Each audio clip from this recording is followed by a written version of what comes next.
assim, nós temos especificamente 3 micoses sistêmicas mais comum, né, de fazer acometimento no homem, e eu sempre começo pelo paracoco, não só pelo fato de ser a mais comum na nossa região, como também ela é a micose sistêmica mais comum na América Latina, né, mais prevalente.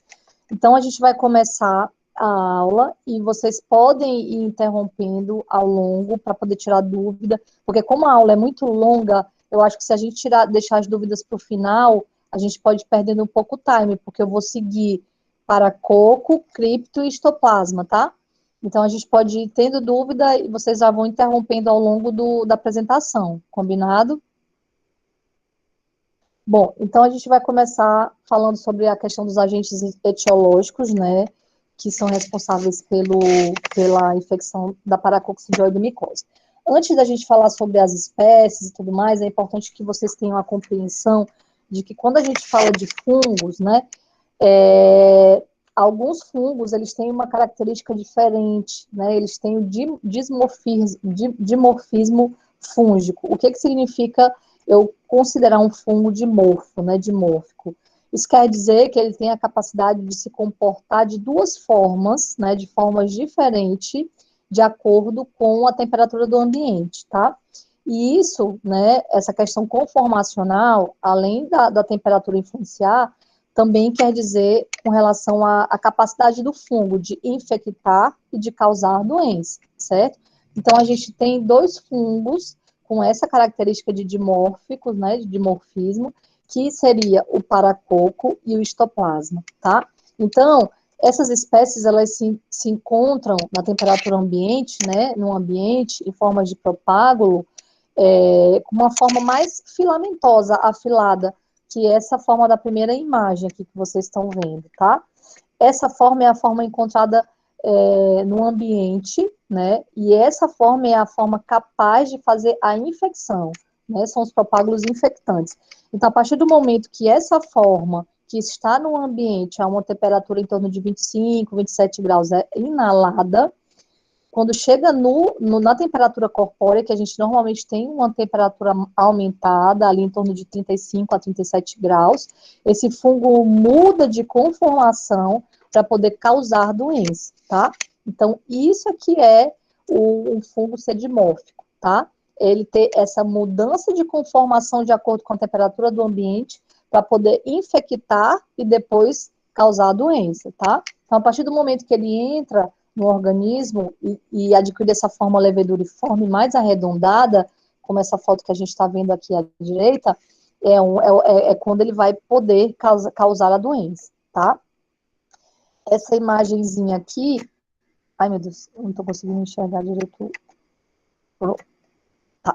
Essa imagem da esquerda, afilada, filamentosa, é o fungo que vai infectar, e essa na lateral, do lado direito, é a forma que vai causar doença, tá? Pode passar.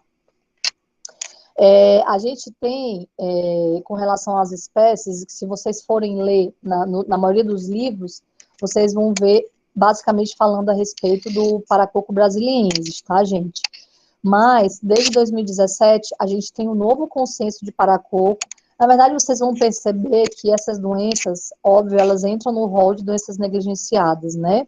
Como a maioria das doenças na infecto, infelizmente. Então, todos os materiais e consensos e PCDTs e protocolos, eles são bem, assim, antigos. Nós temos poucas atualizações. Então, o que a gente encontra mais de novo mesmo é realmente através de artigos. E o paracoco não é diferente. A gente ficou anos e anos e anos e anos sem o novo, quase 10 anos sem um consenso. Em 2017 a gente teve o nosso novo consenso, mas na frente eu vou mostrar uma fotinho para que vocês possam baixar para quem tiver interesse, tá? E até 2017, que a gente sabia que existia mais essa forma mesmo, brasiliensis, mas a espécie lutz, hoje também já é conhecida, inclusive em algumas provas de residência, hoje eles já colocam, porque anteriormente sabia-se que apenas o paracoco brasiliensis era capaz de fazer doença no humano, né? Então, hoje a gente sabe que a gente tem essa outra forma lutz que também causa doença no homem.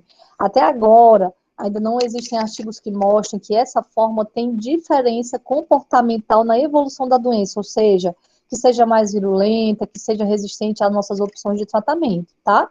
Então, na verdade, realmente foi uma espécie identificada diferente, mas com a manifestação clínica e o comportamento da evolução da doença em resposta ao tratamento semelhante, tá bom? Então, com relação à questão epidemiológica, a gente sabe que o paracoco é uma micose, como eu já falei, né? Não só na nossa região ela é muito mais prevalente, como em toda a América Latina, ela tem essa característica, né?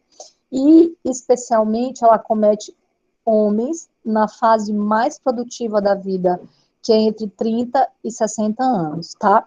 Então, com isso, a gente consegue imaginar o impacto social, né, psicossocial que a doença traz, porque, infelizmente, pelo fato dela ser uma doença indolente, a gente vai falar isso mais na frente, vocês vão perceber que, às vezes, os pacientes acabam procurando o atendimento já no momento mais avançado da doença, já com algumas sequelas. Ou eles acabam, muitas vezes, não conseguindo manter o tratamento, que é longo, né, que pode chegar a durar até 2 anos, e com isso, a doença recidiva e recidiva com muita sequela. Então, eu acabo tendo afastamentos, né, pacientes que se afastam, entram em benefício, ou que têm sequelas muito jovens, porque a faixa etária de acometimento é na fase mais produtiva da vida, tá? Quando a gente fala de prevalência, incidência, tudo relacionado ao paracoco, a gente tem uma característica muito peculiar. Mais na frente eu vou mostrar isso para vocês. Vocês vão ver que quando eu estou falando a gente tem algumas classificações por forma, tá? Do paracoco. Então, na forma mais comum, que é a forma crônica, a minha prevalência realmente é essa. É homens, né? Na faixa etária mais produtiva, e eu tenho uma predominância disparada de homens para mulheres, assim, é como se fosse de 15 para 1, tá? 15 homens para uma mulher, certo? Já na forma aguda ou juvenil, a minha faixa etária reduz, é óbvio que vai ser ali na infância e adolescência, a prevalência da faixa etária, e o meu sexo, ele se torna basicamente o mesmo acometido, tanto homens como mulheres, sem diferença, tá? E aí tem um fator muito importante, que inclusive foi questão da minha prova de residência, e eu já vi em várias provas de residência do SUS São Paulo, enfim. O fator hormonal, tá, feminino, ele influencia de forma protetiva contra infecções do paracoco. Então, durante a infância, né, até a menina entrar na puberdade, a mulher entrar na puberdade, a gente não tem essa predominância hormonal tão importante. Então, a minha infecção entre homens e mulheres, ela vai ser igual, tá? Independente da questão da faixa etária e do sexo.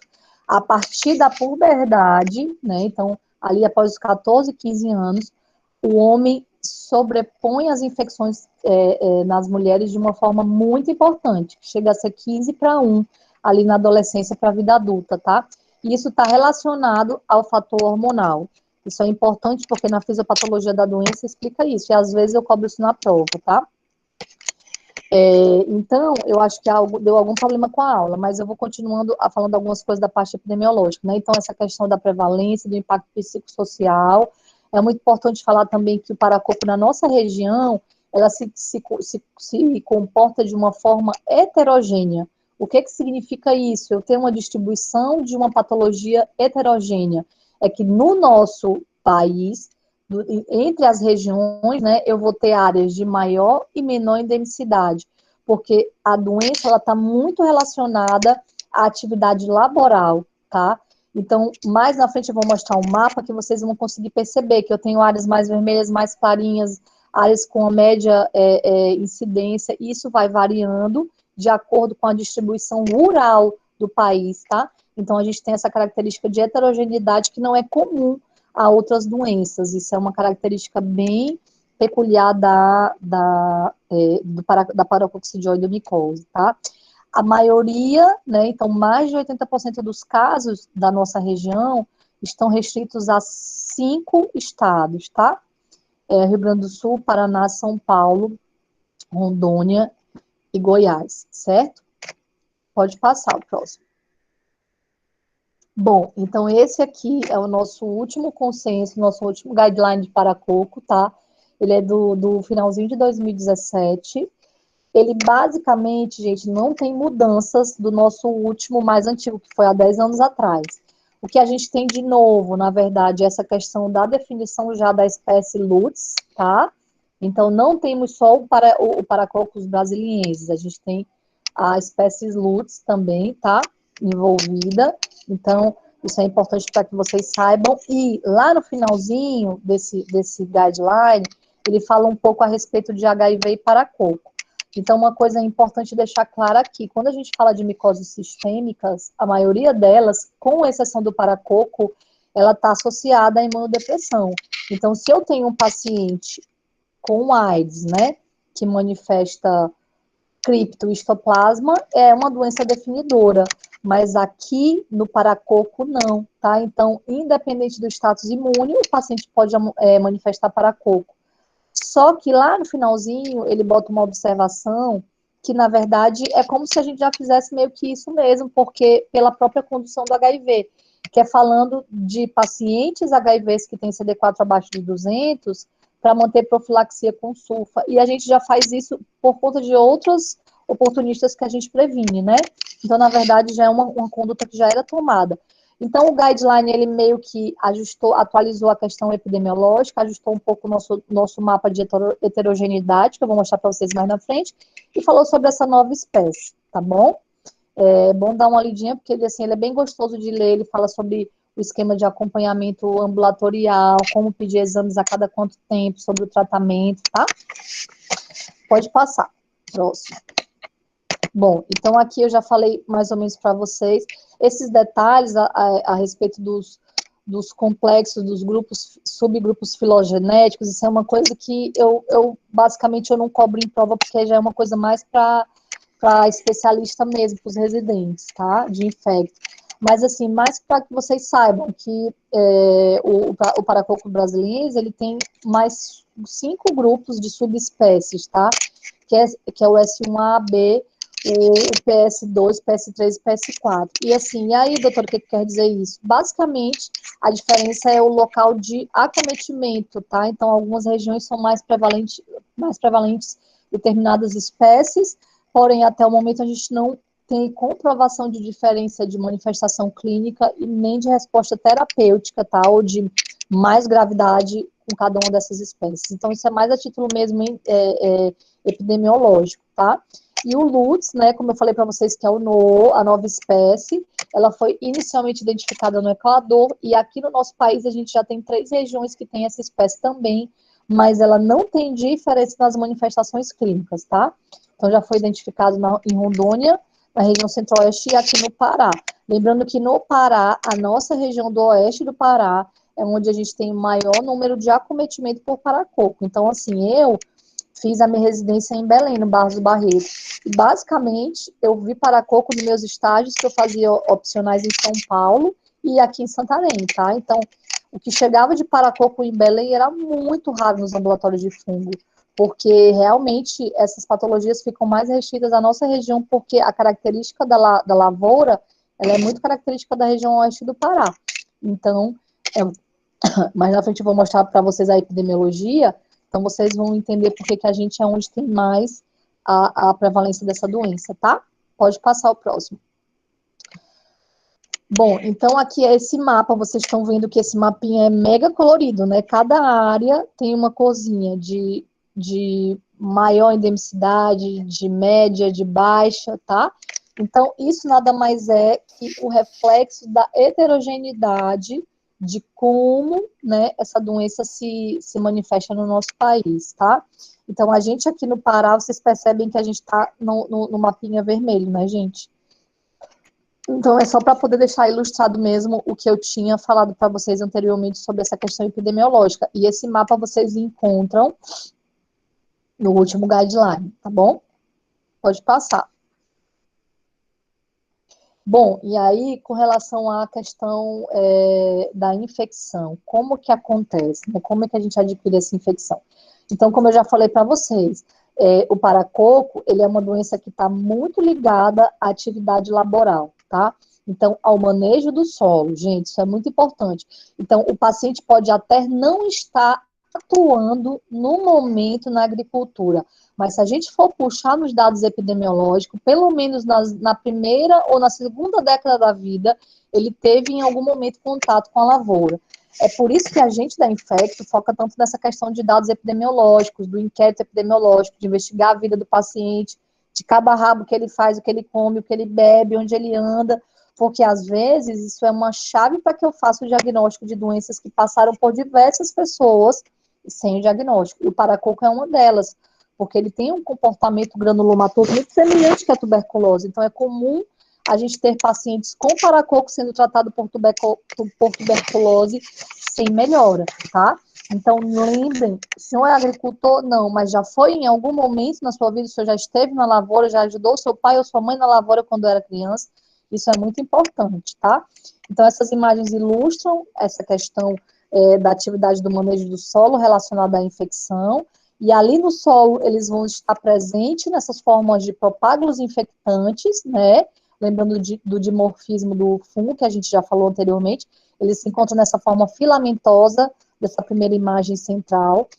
Então, na hora do manejo ali do solo, isso é aerolizado, então ele começa a ficar suspenso, o paciente inala, quando ele inala esse fungo, a temperatura corpórea faz com que ele tenha mudança conformacional e fique nessa imagem leveduriforme e cause doença. Aqui, uma coisa bem importante para que vocês vejam, né? Vocês estão vendo esse funguinho bonitinho aí, né? Isso daí, como é que a gente chama essa imagem? Vocês sabem? Como é que os livros dizem que é isso daí?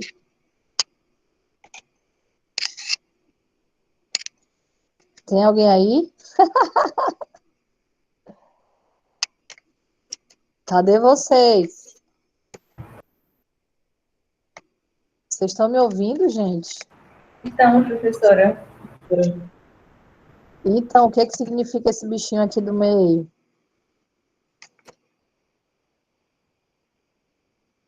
Ninguém se manifesta? Ó, isso daqui, gente, é a famosa imagem roda de Leme, tá? Então, quando eu vou dar o diagnóstico de paracoco, a gente vai fazer o diagnóstico do paracoco, na maioria das vezes, é muito fácil, eu não preciso nem partir para a biópsia, tá? Então, eu pego ali a minha amostra, seja de escarro ou de secreção de linfonodo, basta eu fixar numa laminazinha e corar com KOH. Na hora que eu coro, eu vou ver essa famosa imagem em roda de Leme ou de Mickey Mouse. Aqui não tem nenhum Mickey Mouse bonitinho, não, mas mais na frente tem uma imagem. Então, nada mais é do que essa levedura com esses brotamentos de gemulação em torno. E isso remete a gente àquela imagem do Leme, tá? Isso, pelo amor de Deus, gente, vocês não podem errar uma prova de residência disso. Se botarem lá, parará, ficha na pesquisa, no exame à fresco, pesquisa direta, com imagem sugestiva de roda de Leme, vocês têm que cravar para coco, hein? Isso é importantíssimo, tá? Bom, então mais na frente eu vou falando mais sobre essas questões laboratoriais, mas foi só para ilustrar, tá? Pode passar.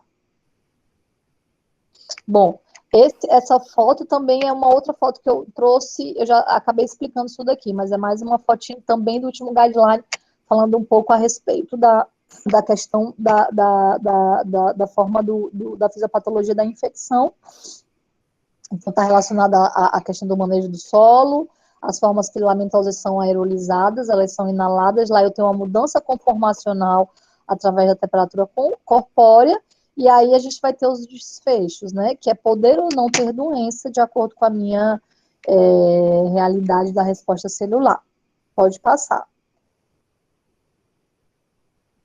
A gente sabe que existem alguns fatores de risco para que esse paciente venha a adoecer. Então, a primeira coisa e mais importante a gente já falou, que é a questão da atividade laboral, tá? Então, isso é muito importante, esse vínculo epidemiológico.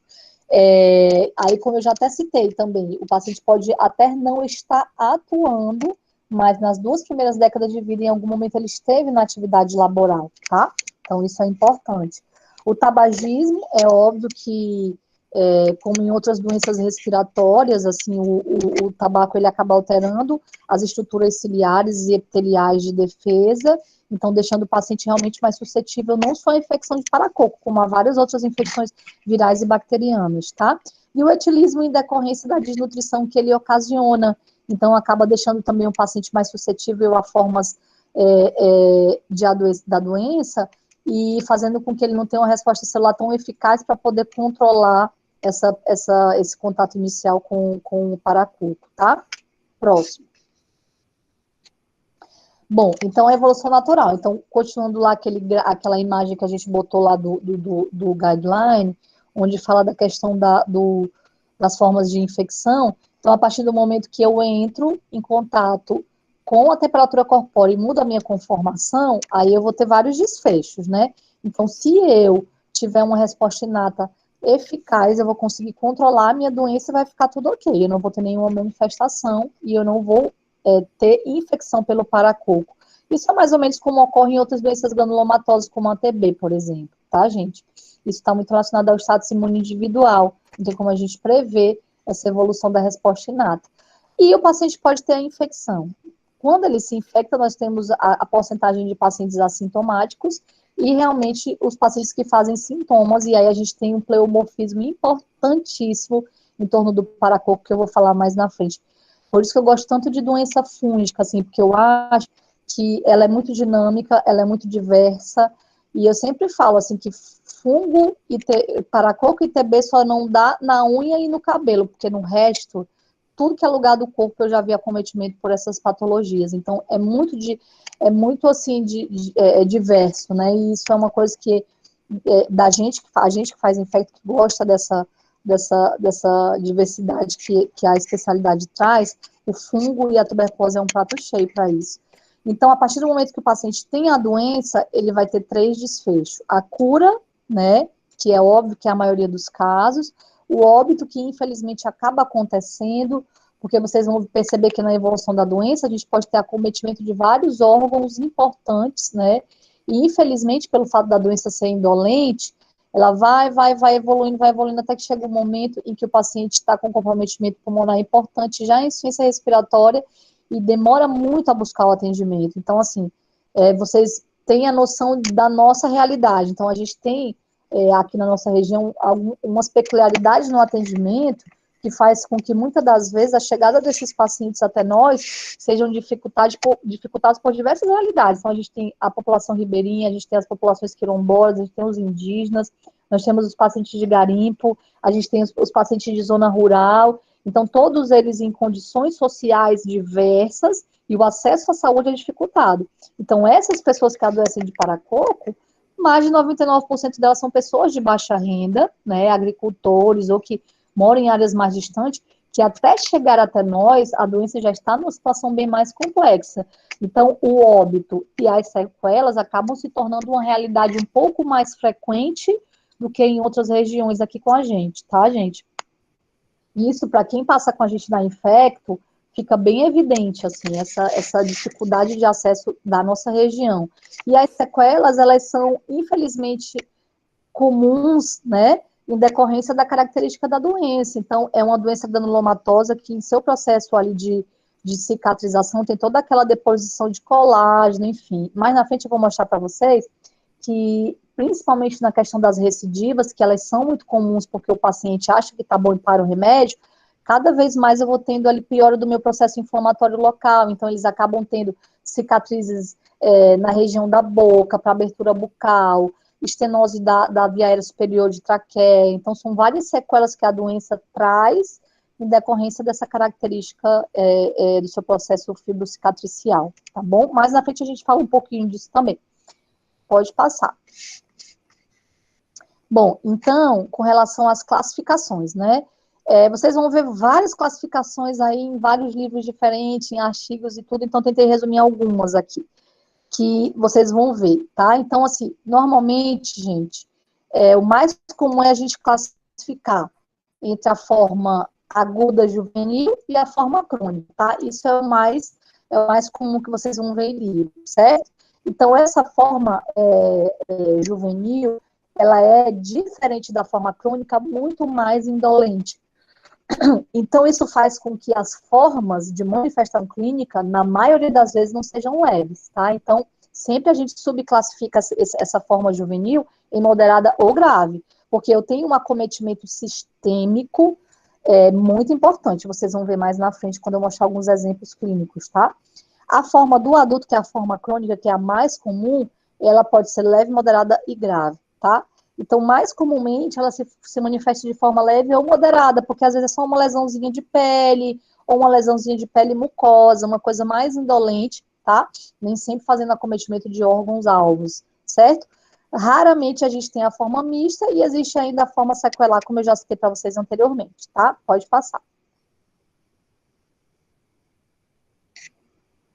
Bom, então falando sobre a forma aguda, né, a forma juvenil, eu acho que eu até já fui falando algumas coisinhas a respeito disso na parte dos dados epidemiológicos. Ela é bem menos comum, então ela corresponde a 5% dos casos, tá? Em média. E, caracteristicamente, a faixa etária de prevalência é diferente, né? Então, lembra que eu falei para vocês que a forma do paracoco crônica do adulto, a prevalência ali vai ser entre 30 e 60 anos. Aqui não, aqui são crianças e adolescentes que são acometidos. Raramente eu vou ter pacientes com 30, 40 anos com essa forma mais disseminada, tá? Nesse momento, na forma aguda juvenil, eu não tenho diferença de prevalência entre os sexos. Isso é muito importante. Então, homens e mulheres são atingidos igualmente pela questão do predomínio hormonal, que aqui, até então, na parte da infância, a mulher não tem essa sobreposição dos hormônios femininos ainda, porque não entrou na puberdade, tá? Aí isso muda a partir da puberdade, certo? Então, ela é uma doença de evolução bem mais rápida, então assim, em torno de 30, 60 dias o paciente já está com a doença de forma grave, disseminada, com fígado, baço, linfonodos acometidos, tá? Então, o paracoco, como eu falei para vocês, eu posso ter acometimento de vários locais, gânglios, trato gastrointestinal, as vísceras, né, maciças, a questão osteoarticular, lesões cutâneas. E se vocês me perguntarem, doutora, se você já viu tudo, eu já vi tudo, de todos os lugares que vocês possam imaginar de pacientes acometidos por paracoco. Acometimento de medula, acometimento de coluna vertebral, acometimento de músculo psoas, acometimento de intestino, de osso longo, cerebral, de glândula adrenal, de fígado, tudo, tá, gente? É bem, quando essa forma, assim, da forma Gil, ela vem realmente bem exuberante e acaba entrando no diagnóstico diferencial tanto de tuberculose como das doenças linfoproliferativas, tá bom? Pode passar o próximo. Então, aqui é mais ou menos para ilustrar para vocês, tá, gente? Essa primeira imagem, essas vocês vão ver aqui que na parte do tórax, tá, dessa criança, tem umas tumorações. Isso são coleções subcutâneas, tá? Associado à região cervical, não sei se vocês conseguem perceber, que na lateral da região de cervical também está um pouco protusa, isso é linfonodomegalia. Então, essa criança tem coleções subcutâneas na região anterior do tórax, ela tem um abdômen grandezinho, que isso aqui é hepatospleno, pleno, e ela tem vários gânglios aqui na região cervical, vindo da lateral para o anterior submandibular, infartados. Na maioria das vezes, esses linfonodos, eles supuram, tá? Isso é uma característica da doença, e pra gente é bom, porque eu posso só fazer uma anestesia local, aspirar esse linfonodo e pegar esse material para fazer pesquisa direta. Aqui no lado, nessa menina da foto do lado, ela é supuração de linfonodo, ela tinha linfonodos todos bonitinhos, assim, só palpáveis, que supuraram todos, tá? Isso é uma característica da doença, porque se eu não faço diagnóstico, ela evolui com essa supuração espontânea, tá? Então, muitos pacientes no pronto-socorro, a gente diagnostica dessa forma. A gente faz um botão anestésico, aspira esse linfonodo quando vê que ele está flutuando, e na lâmina, é óbvio, eu vou pesquisar tanto o bar como o paracoco, se ele tiver um vínculo epidemiológico importante, tá? Nessa lesão desse menino da primeira imagem, dessas coleções aqui no tórax anterior, isso tudo normalmente flutua também. Eu já tive um paciente adolescente que eu fiz o diagnóstico dele através de um aspirado de uma coleção de região do externo. Ele era um menino que morava aqui no quilômetro, passando Belterra. A família era agricultora e ele tinha 14 anos. Ele já tinha 3 anos com essas coleções, todas na região anterior do tórax, que ia, melhorava, e voltava, e melhorava, e às vezes fistulizava, e aí às vezes passava uma sulfa para ele no posto, melhorava e voltava, até que ele internou no PS e eu aspirei, a gente fez a pesquisa direta e confirmou para coco, tá? Então, às vezes, ela faz também essas manifestações assim subcutâneas, tá? Pode passar. A próxima imagem também é para ilustrar a questão disseminada das vísceras, com hepátis pleno, aqui na segunda imagem, né? A primeira é realmente linfonodomegalia inguinal. Eles fazem, gente, linfonodomegalia generalizada, então eu vou ter as cadeias tanto externas, axilares, cervicais, inguinais acometidas, como as internas também. Então, eles fazem conglomerados intraabdominais, aumento do linfonodo na região mediastinal, tá? E muitas das vezes, por exemplo, eu tive uma paciente, eu nunca esqueço dessa menininha, ela era uma menina, foi uma das poucas meninas mulheres que eu atendi com paracoco. Ela tinha 11 anos, ela entrou pela pediatria, ela não tinha diagnóstico, era um quadro disseminado com febre, ela tinha todos os sintomas B, febre, perda de peso, sudorese, hepatosplenomegalia muito gânglio, e o abdômen dela era cheio de linfonodomegalia, então todo mundo estava com uma hipótese de linfoma. Esses linfonodos dela aumentaram tanto a ponto de fazer uma obstrução intestinal, e ela foi operada de urgência, inclusive pelo Sinimbuzinho. Ela operou, desobstruíram e fizeram a biópsia, né? Desobstruíram, fecharam porque todo mundo achava que era linfoma e fizeram a biópsia. Ela foi transferida para o regional para poder tratar supostamente linfoma, esperar o resultado da biópsia lá com a oncopediátrica, né? Lá no setor da pediatria. E aí, depois de belos meses, essa moleca volta no ambulatório lá do regional com a mãe. E eu, meu Deus, o que está fazendo aqui, doutora? Me mandaram para cá porque dizem que não é câncer. A doença... Vocês estão me ouvindo, gente? Sim, professora. Tá, né? Sim, doutora. Então, não é câncer, doutora. A doença me falaram que é uma doença do infectologista. Quando eu olho, o histopatológico era paracoco. Vocês acreditam?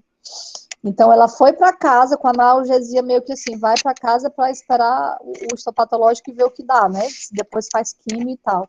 E aí, graças a Deus, foi para coco. E ela ficou super bem, teve alta depois de 2 anos com a gente. Então, como eu estou falando para vocês que são da nossa região e que possivelmente em algum momento da vida vocês vão atuar aqui na atenção básica, enfim, ou até mesmo como especialistas, vocês não podem deixar de ter essas doenças granulomatosas na cabeça de vocês. Fungo e tuberculose, HIV, fungo, tuberculose, HIV. Isso é muito importante. É óbvio que essa menininha, a gente pediu sorologia para HIV, teste rápido, né, para HIV, pediu PPD, tudo isso, porque entrou no nosso diagnóstico diferencial. Mas, no momento, na época, ela não estava mais, a família não era mais agricultora, então a gente acabou passando batida essa questão do paracoco, porque ela era jovem, e ela já estava com a pediatria com hipótese de linfoma, então acabou que ficou uma coisa muito intuitiva, né? Então, só reforçando para vocês como é importante a questão epidemiológica, tá? Pode passar.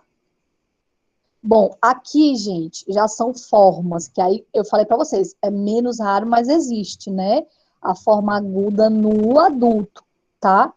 Inclusive, algum desses, ai, desculpa, algum desses eles são pacientes HIV, esse último da foto D, por exemplo, tá?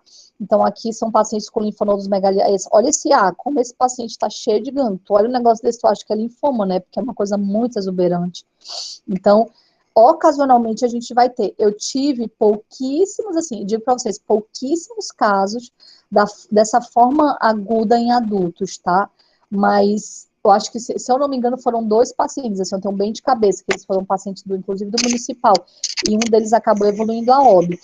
Mas é muito ruim tratar essa forma num adulto, viu? Ela vai deixando muita sequela, é bem ruim, é bem complicado mesmo. Pode passar o próximo.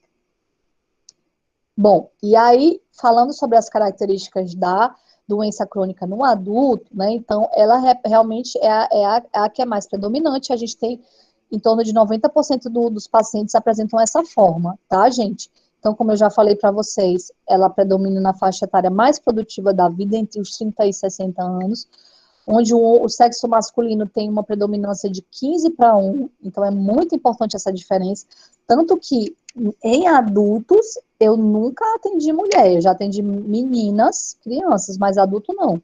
tá? Então, justamente para essa questão do predomínio hormonal, tá? Normalmente, as manifestações pulmonares, elas são as mais predominantes, então o paciente faz uma forma respiratória de caráter crônico, é mais ou menos como uma tuberculose, uma tossezinha seca, vai, doutora, aí com cansaço, até que a insuficiência respiratória é aquele desespero, tá? Mas a maioria das vezes, então 90% o pulmão acomete, mas na maioria das vezes ele está em associação com pulmão e pele, por exemplo, tá? Então, normalmente, o paracoco, ele não vem só em um órgão, tá? A maioria das vezes ele acomete, tipo, pele e pulmão, ou então mucosa e pulmão, mucosa e adrenal. Não esqueçam vocês, isso é uma dica, os fungos, eles gostam muito de adrenal, tá? Eles têm o tropismo pela glândula adrenal, então não é incomum a gente ter insuficiência adrenal relacionado tanto a primo como as recaídas de paracoco, tá certo? Bom, então aqui, como eu já falei para vocês, vários sítios eu posso ter acometido. Paracoco pulmonar, paracoco de pele, cutâneo mucoso, trato gastrointestinal, isso de forma isolada, tá? Ou não de forma disseminada como na criança, é diferente aqui o acometimento. Eu posso ter osso, eu posso ter músculo, eu posso ter sistema nervoso central, tá? Tudo acometido pelo paracoco. Pode passar. Bom, aí aqui, gente, essa imagem é legal porque, por exemplo, quando a gente fala, o paracoco faz muitas essas lesões de pele, tá? Ou só pele ou pele mucosa.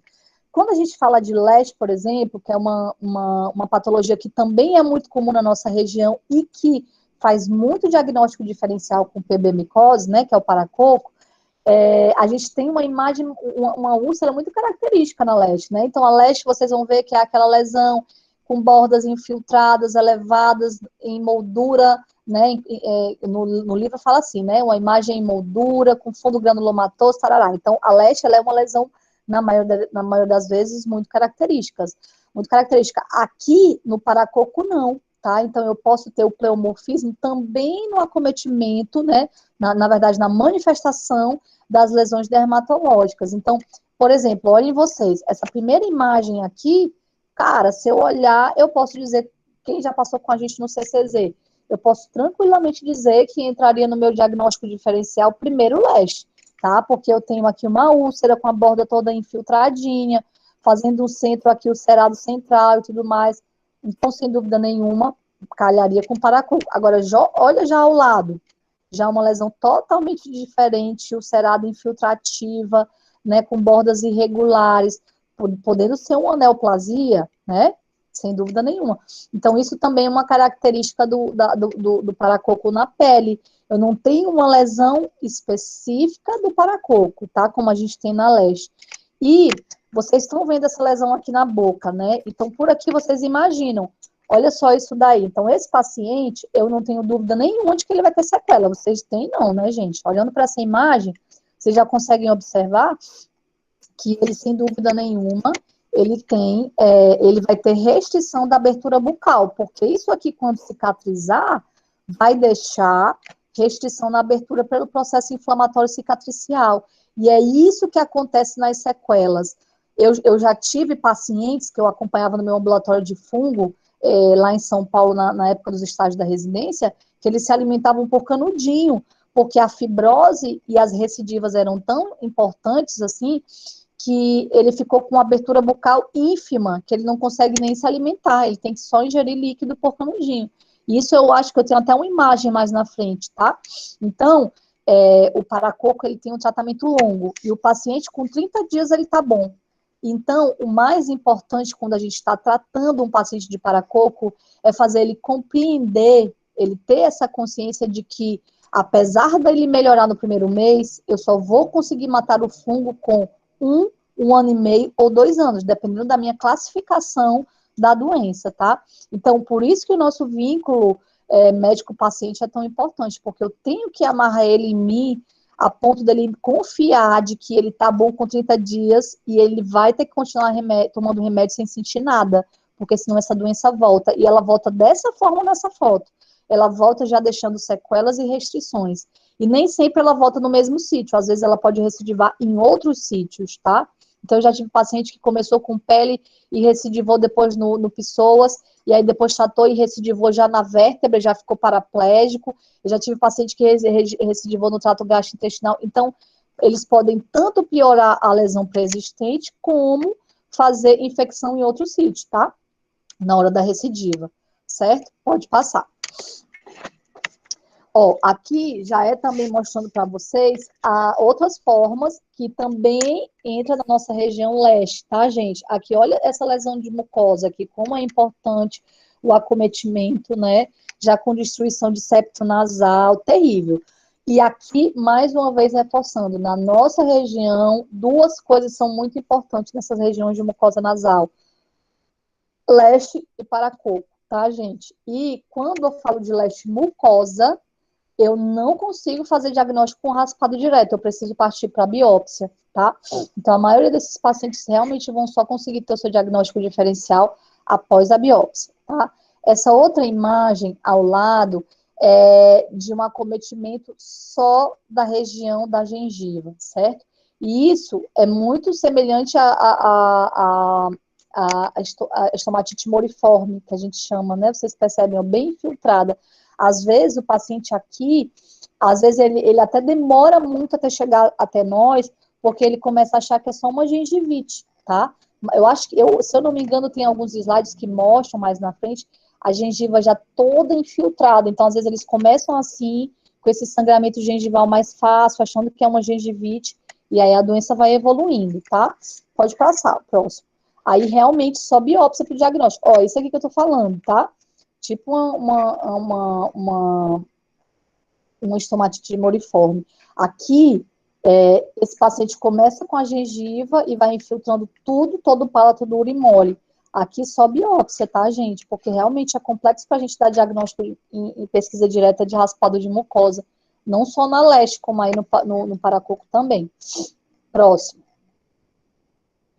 Bom, aqui são mais algumas lesões de pele também, então, assim, só para tentar reforçar para vocês, olha como são diferentes. Cara, se eu olho essa primeira lesão, eu posso pensar que isso é um impetigo, que é um ectima, né? Que é uma lesão aí bacteriana maltratada, né? Essa outra lesão aqui também totalmente inespecífica, né? Essa lesão aqui da aba nasal. Aqui já nessa região, aqui a terceira, mais embaixo, aqui, perinasal, vocês estão percebendo isso aqui, né? Isso tudo necrótico aqui, gente, vai fibrosar, ele vai ter uma restriçãozinha aqui nessa aba nasal também, isso vai ficar como cicatriz e sequela, tá? E aqui a gente tem nessa última imagem mais uma gengiva acometida também, certo? Pode passar. Gente, a nossa aula, agora o tema de paracoco, ainda faltam uns 20 slides para acabar, tá? Eu queria combinar com vocês da gente hoje falar só paracoco, porque no final da aula de paracoco tem vários casos clínicos que eu discuto. Aí a gente poderia amanhã voltar com o restante dos fungos, tá? Por conta da hora, porque a minha mãe que tá com os bebês, e aí lá para as 9, 9 e pouco eu vou precisar assumir o meu turno, tá? Mas vamos continuar, só para poder, porque eu acho que a minha aula de fungo, ela demora, porque são os 3, né? Mas vamos continuar. Então, essa parte, eu quero saber de vocês, antes da gente dar seguimento na parte radiológica, a questão da manifestação clínica, vocês têm alguma dúvida? Tanto na forma juvenil, como na forma do adulto? Alguém tem alguma dúvida, alguma pergunta que queira fazer?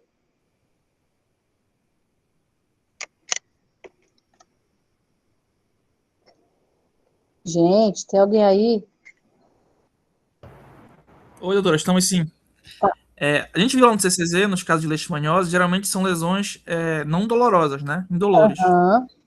E a gente está com um caso lá na enfermaria, um paciente com paracoco, a gente percebe que são dolorosas. É uma regra assim? Isso. Pra ajudar a gente? Isso é legal ter falado. Realmente, a gente até chegou a falar sobre isso lá, né, Itamar, sobre essa questão indolor. Quando vocês Isso. forem ler sobre a LESH, ela, na maioria das vezes, ela vai ser indolor, tipo, mais de 90%. Porém, alguns fatores vão fazer com que esse paciente tenha mais dor que o normal. Infecções secundárias, né? se são pacientes que já têm algum distúrbio vascular, seja ele por insuficiência vascular periférica, ou então, por exemplo, por diabetes, né?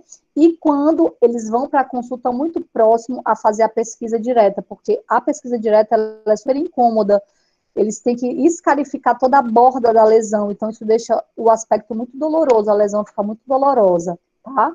Então, nesses casos, a leste pode se tornar dolorosa, tá? Já o paracoco, ele é mais doloroso que a leste, porém também não é uma constante, tá?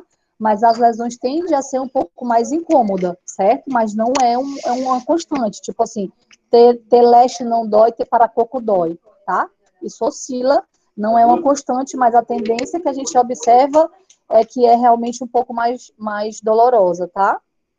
Do paracoco. Bom. Ok, doutora, obrigado. Tá? Aí a gente vai entrar agora, gente, né, na questão radiológica, que isso também é uma coisa muito legal a respeito do paracoco, tá? Quando vocês for, então, toda vez que eu vou falar sobre paracoco, eu gosto sempre de mostrar o pleomorfismo também nas manifestações radiológicas, porque se vocês forem ler, o paracoco é aquela imagem lá em borboleta, né, com aquele infiltrado micronodular ou intersticial ali, perilar, formando asa de borboleta, que é esse primeiro raio-xzinho aqui que a gente tem essa imagem. Ok, realmente, esse aí é um achado característico da PB-micose, tá? Do acometimento pulmonar.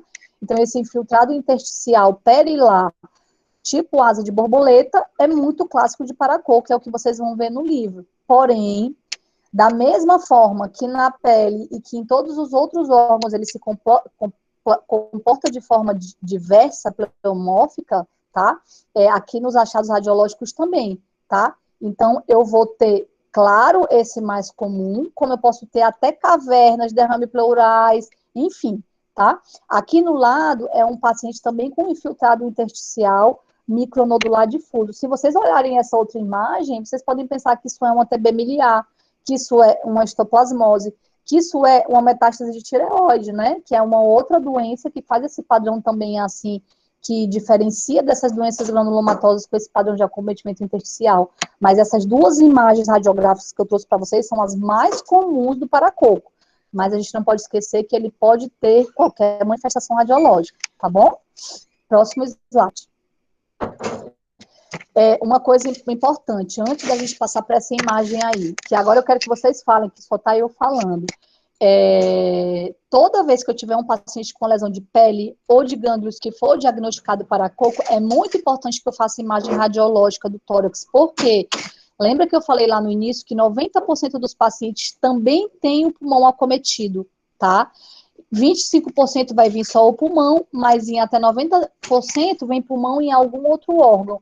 E por que é importante eu saber se o pulmão também está acometido? Porque quando eu tenho só uma feridinha na pele, eu vou considerar um quadro leve e o meu tratamento vai ser um tempo X. Mas se eu tenho pele e pulmão acometido, eu já mudo a minha classificação e o meu tempo de tratamento também muda, tá bom? Isso é muito importante, tá? Certo, gente? Então, não esqueçam, diagnostiquei paracoco, eu vou na pele, em outros órgãos, no gânglio, eu vou também radiografar tórax. Essa imagem é uma imagem muito legal, porque o que vocês estão vendo aí nessa tomografia? Quem vai falar?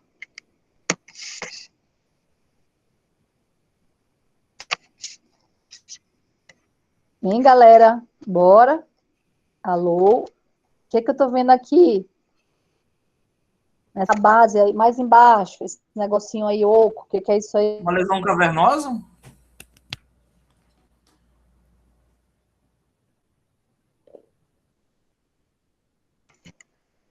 Vocês estão acordados, nem ligantes, e nenhum ligante está se manifestando. Uma caverna, né? Isso, é isso mesmo, é esse ponto que eu queria chegar. Meu Deus, doutora, mas isso daí é paracoco? Gente, isso é paracoco, tá? A gente tem essa lesão de caverna com a parede espessada, uma dica muito importante, tá? Toda vez que eu estiver olhando caverna, seja de tuberculose ou de outra doença nesse contexto fúngico, o espessamento dessa caverna, ele me diz muita coisa. Porque se eu tenho uma caverna bem fininha, bem nada espessada, só aquela listinha assim, em torno que parece uma pneumatocele, por exemplo, isso daí não vai me preocupar, porque eu sei que não é uma doença ativa. Mas caverna com parede grossa e espessada quer dizer doença ativa. Essa tomografia, eu tenho uma caverninha de parede espessada, e mais em cima eu tenho a famosa árvore em brotamento, tá? Então, assim, se eu que sou especialista, eu vou olhar essa tomografia, é óbvio que a minha primeira hipótese, eu não tenho dúvida nenhuma, vai ser que esse paciente tem tuberculose, tá?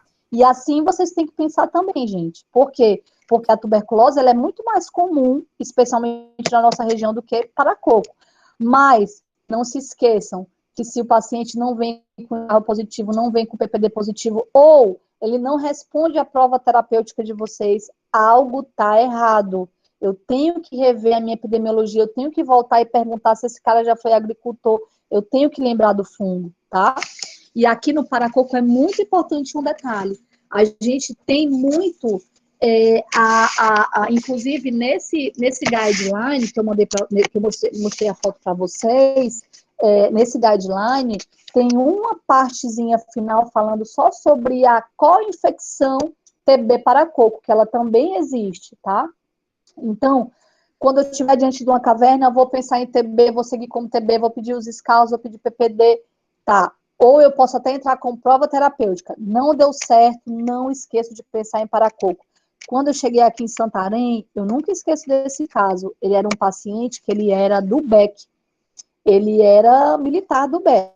Então, ele chegou até mim, para lá pelo PS, por conta de um tratamento de tuberculose que ele estava realizando há 2 meses, tá?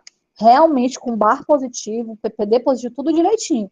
Ele começou o tratamento, ele teve uma melhora ali parcial importante na fase mais intensiva com as 4 drogas, né?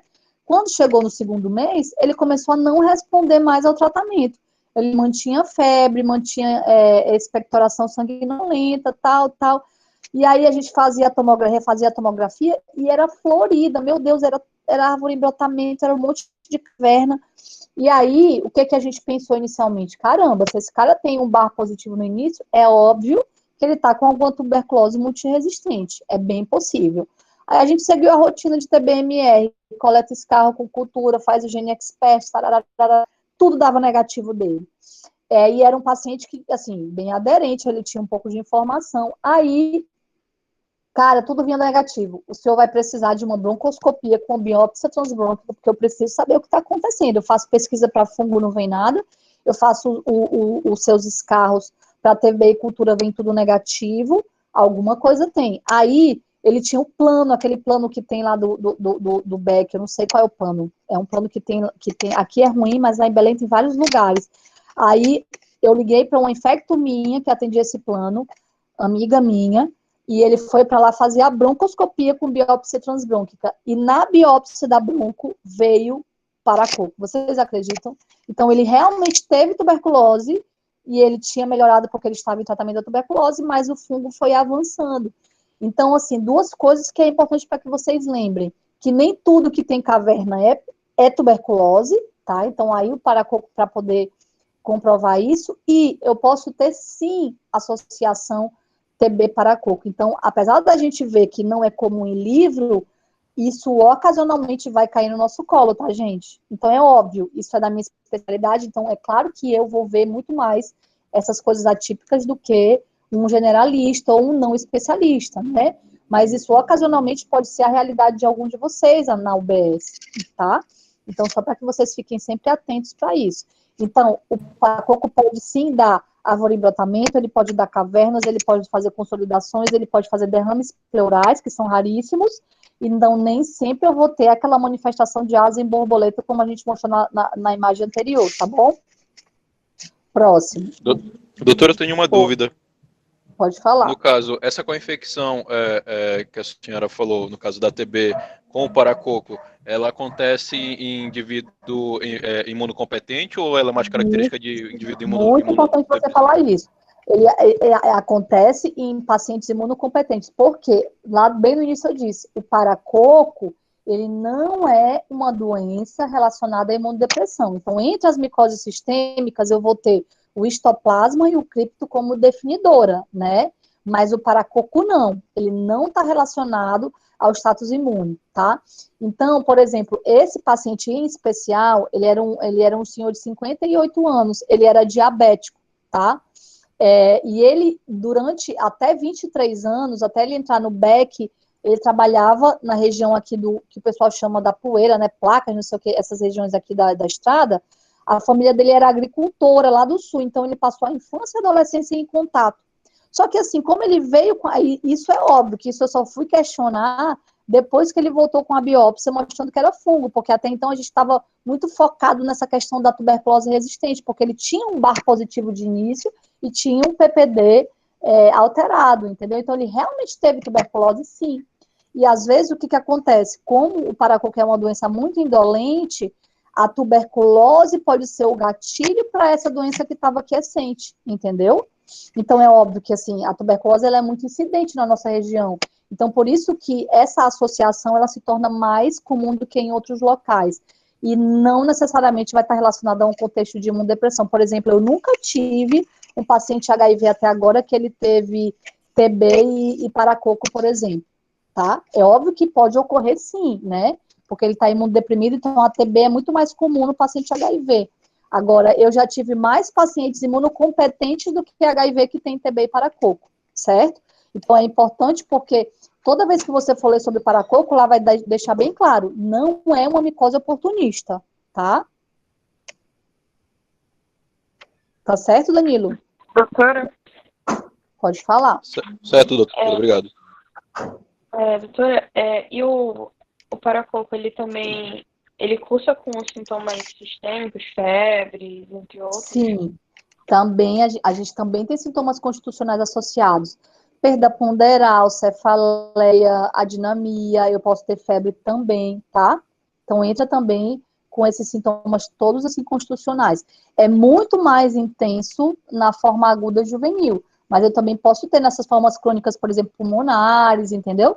Então às vezes o paciente faz uma febre ali que não é tão importante, mas ela vem, tá? Associada à perda de peso, à perda de apetite, tá? Aquela adinamia, tudo isso tá presente também nesses quadros, tá? Tá certo, obrigada. Bom, tá. Aqui, gente, é o quê? É para mostrar mais uma imagem tomográfica que, caraca, quem vai dizer que isso é paracoco, né? Meu Deus, uma imagem com a bronquiectasia ali toda infectada, colonizada. Então, assim, é mais uma vez para que vocês tenham na cabeça de vocês que é óbvio que o livro e os artigos vão me mostrar o que é mais comum, mas eu não posso deixar de juntar os dados clínicos, epidemiológicos, tá? Laboratoriais e radiológicos, para pensar no diagnóstico, certo? E nessa tomografia D é a glândula adrenal, tá? É para reforçar para vocês que normalmente a gente tem muita adrenal acometida, certo? No paracoco. Pode passar. Tá ali acima do rim a glândula adrenal, tá? E aqui, gente, aí vocês vão me perguntar, doutora, a senhora já viu isso? Infelizmente, eu já vi paracoco cerebral na residência. Aqui eu nunca vi, em Santarém, eu já vi na residência. E é muito ruim, porque o paciente, como eu falei para vocês lembram? Aí, assim, antes de eu falar sobre a evolução, né? Primeiro, olhem essa imagem. Caraca, que coisa é essa, né? Pô, isso pode ser tudo, isso pode ser NEL, isso pode ser outras doenças como tipo um tuberculoma, isso pode ser criptococoma, isso poderia ser neurocisticercose, meta. Então, assim, não existe um padrão radiológico para o paracoco cerebral. Infelizmente, esse diagnóstico só vai vir através de biópsia, caso ele só tenha o cérebro acometido, tá?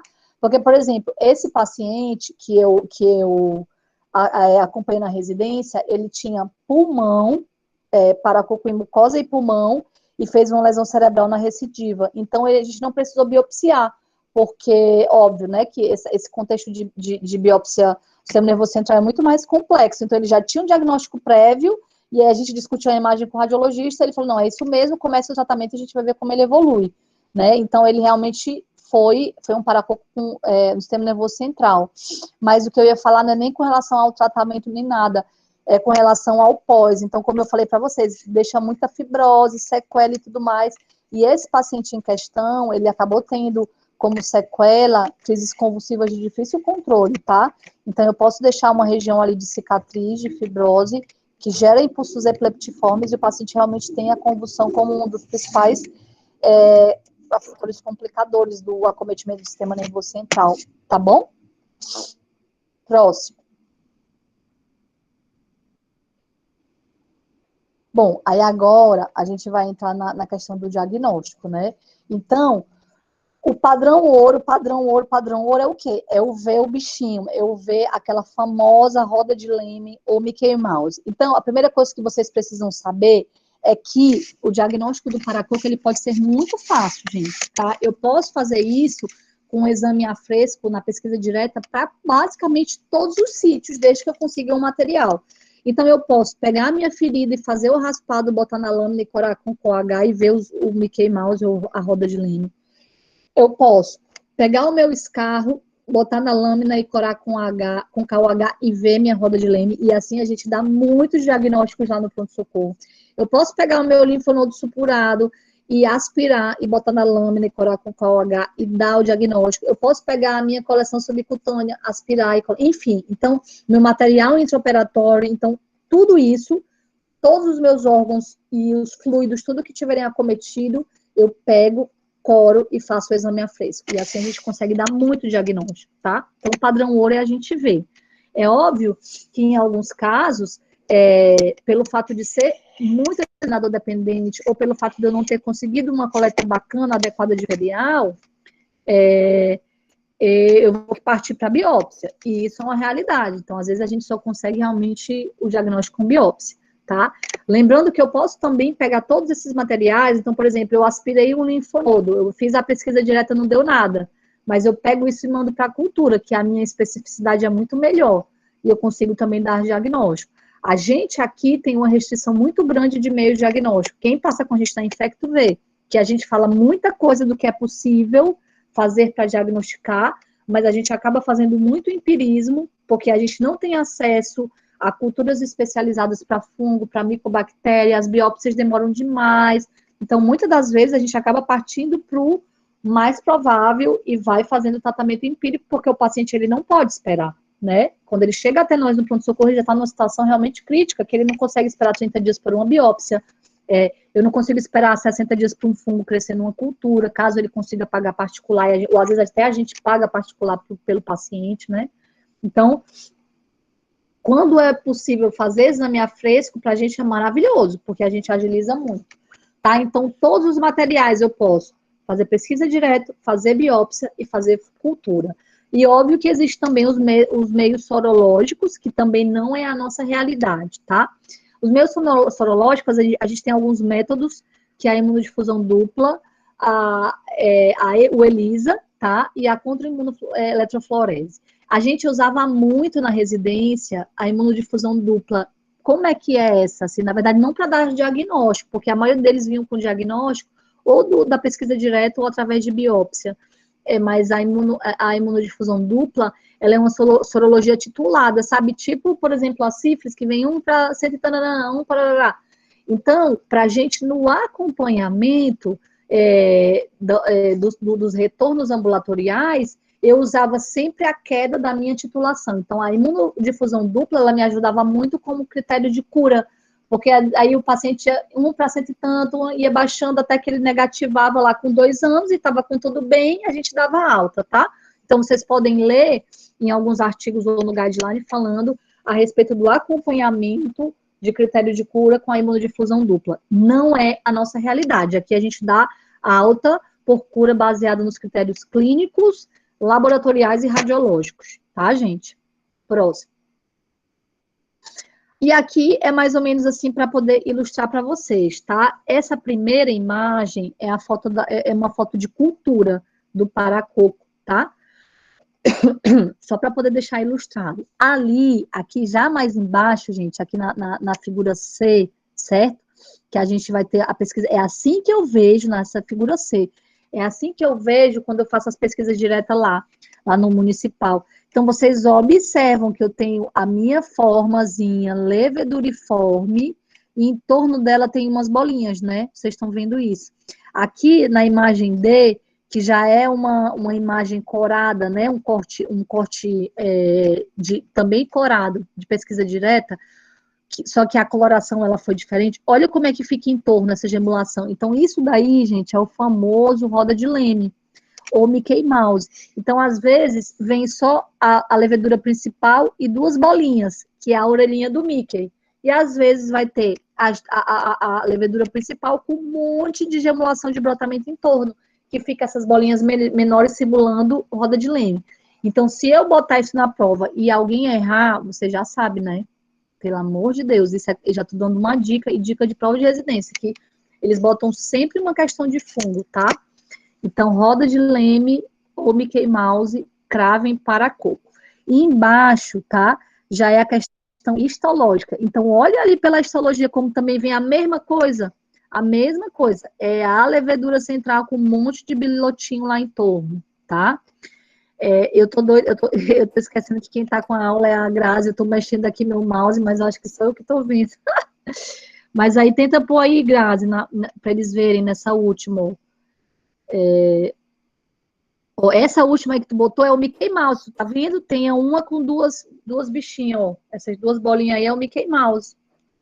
Tá vendo? Da F, ó, certo?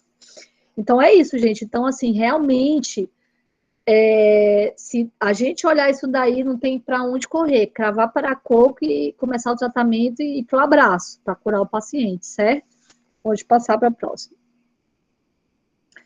Bom, aí com relação aos exames laboratoriais. Então, assim, é óbvio que a maioria das vezes, assim, a gente precisa de muito pouco exame para diagnosticar paracoco. Óbvio, com exceções de quando o paciente tem acometimento de órgãos-alvos, então, assim, ele faz hepatomegalia e altera a transaminase, ele pode inflamar o fígado alterando a transaminase, alterando a função, ele pode acometer a glândula adrenal e eu vou ter distúrbio de glicose, eu vou ter distúrbio de eletrólitos, enfim, isso pode acontecer. Então, a minha solicitação de exames bioquímicas, ela vai ser muito guiada, tá? Para o que eu estou vendo do sítio de acometimento. Cara, se o paciente só tem uma lesão de pele e o raio-x está tudo ok, por que eu vou pedir função hepática, função renal, só de potássio se está tudo ok, certo? Então, isso normalmente é o que a gente pede, mas vai aumentando a minha solicitação de acordo com a necessidade. Então, se o paciente tem um fígado aumentado, eu vou pedir uma imagem, né? Se ele tem quadro neurológico, eu vou pedir um tomo de crânio. Então, o basicão, assim, é o raio-x e a bioquímica básica, né? Além, óbvio, das pesquisas diretas para diagnóstico ou biópsia ou cultura. Mas os outros exames de imagem ou mais especializados, assim, eu vou pedir realmente de acordo com a necessidade e com o sítio de acometimento, tá bom? Pode passar. Bom, aí a gente vai entrar na questão do tratamento. Então, toda vez que vocês forem ver a respeito, a gente tem 3 opções terapêuticas, tá? Essas 2 orais, que é o itraconazol e a sulfa, e a gente tem a opção injetável, que é a anfotericina B, tá?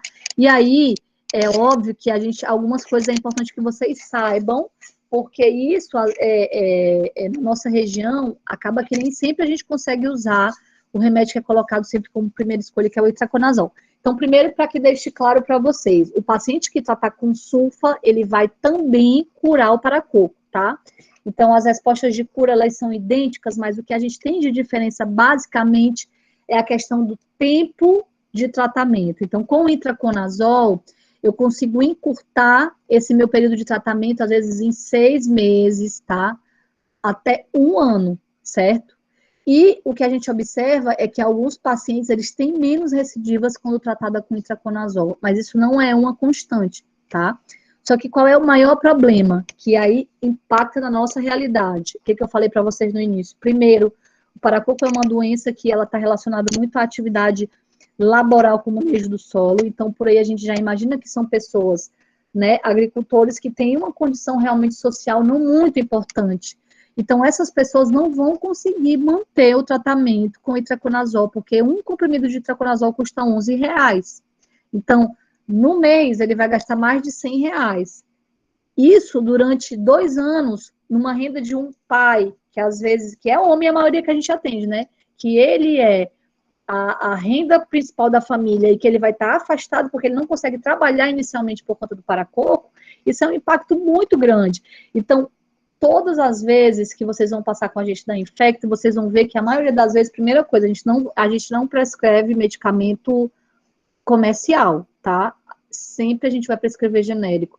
E sempre a gente vai tentar adequar a realidade de cada paciente. Então, gente, não adianta vocês prescreverem itraconazol para uma pessoa lá da zona rural que ganha um salário mínimo que não vai trabalhar por anos ou meses, porque ele vai estar encostado no INSS e ele é o braço da família.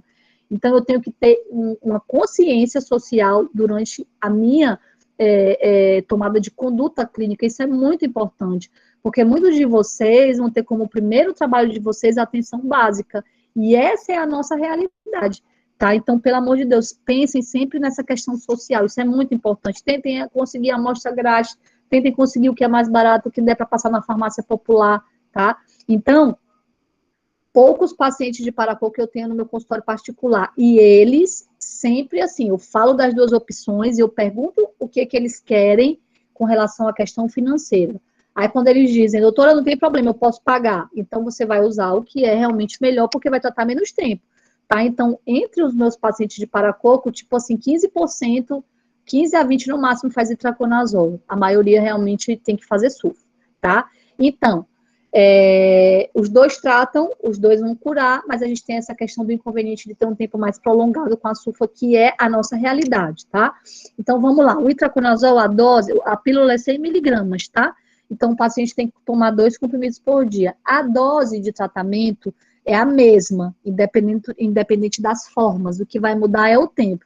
Então, numa forma leve, o paciente que tem só uma feridinha lá boba, tá, eu vou tratar de 6 meses a 9 meses no máximo, certo? Então, 6 meses ali com itraconazol, show de bola. Já com a sulfa, né, a gente faz em média... Aí, assim, com a sulfa, os internos que estão com a gente já sabem que o comprimido do SUS é de 400 por 80, né? Então, para esses comprimidos do SUS, eu tenho que fazer 2 comprimidos de 12 em 12, tá? Essa é a posologia. Então, num quadro leve de uma ferida de pele, eu trato com itraconazol 6 meses e com a sulfa 12 meses, tá? Então, o tempo de tratamento aumenta 6 meses, vocês perceberam, né?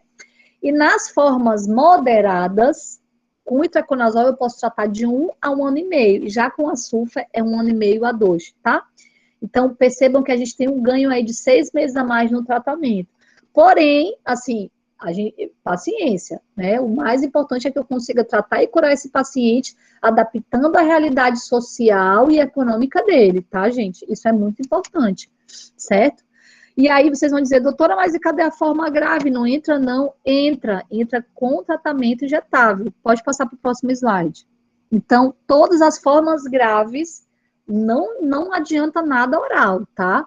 Se tu tratar oral, é porque tu tá no desespero num lugar que não tem anfotericina, tu só tem sulfa ou tu só tem itraconazol. Porque quadros graves, né, que requer internação, e na maioria das vezes, no caso crônico, ele está relacionado à insuficiência respiratória por acometimento pulmonar ou quadros neurológicos por lesões do sistema nervoso central. Eu tenho que entrar com anfotericina, tá? A gente faz a dose de 1 miligrama por quilo dia, tá, de anfotericina.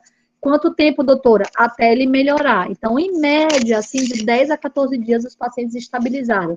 Estabilizou, melhorou, não está mais em catéter, já está confortável, está com melhora clínica. Aí eu passo para o esqueminha lá do último quadrinho, que eu vou tratar ele por pelo menos 1 ano e meio a 2 com as opções orais. Deu para entender, gente?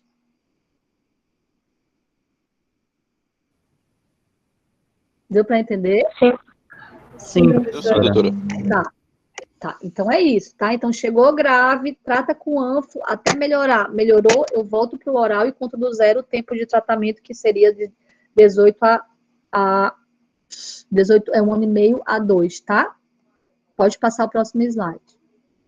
Bom, essa última tabela, ela também é do guideline de paracoco. Ela fala sobre o acompanhamento, né? Sobre como é o nosso acompanhamento desses pacientes, tá?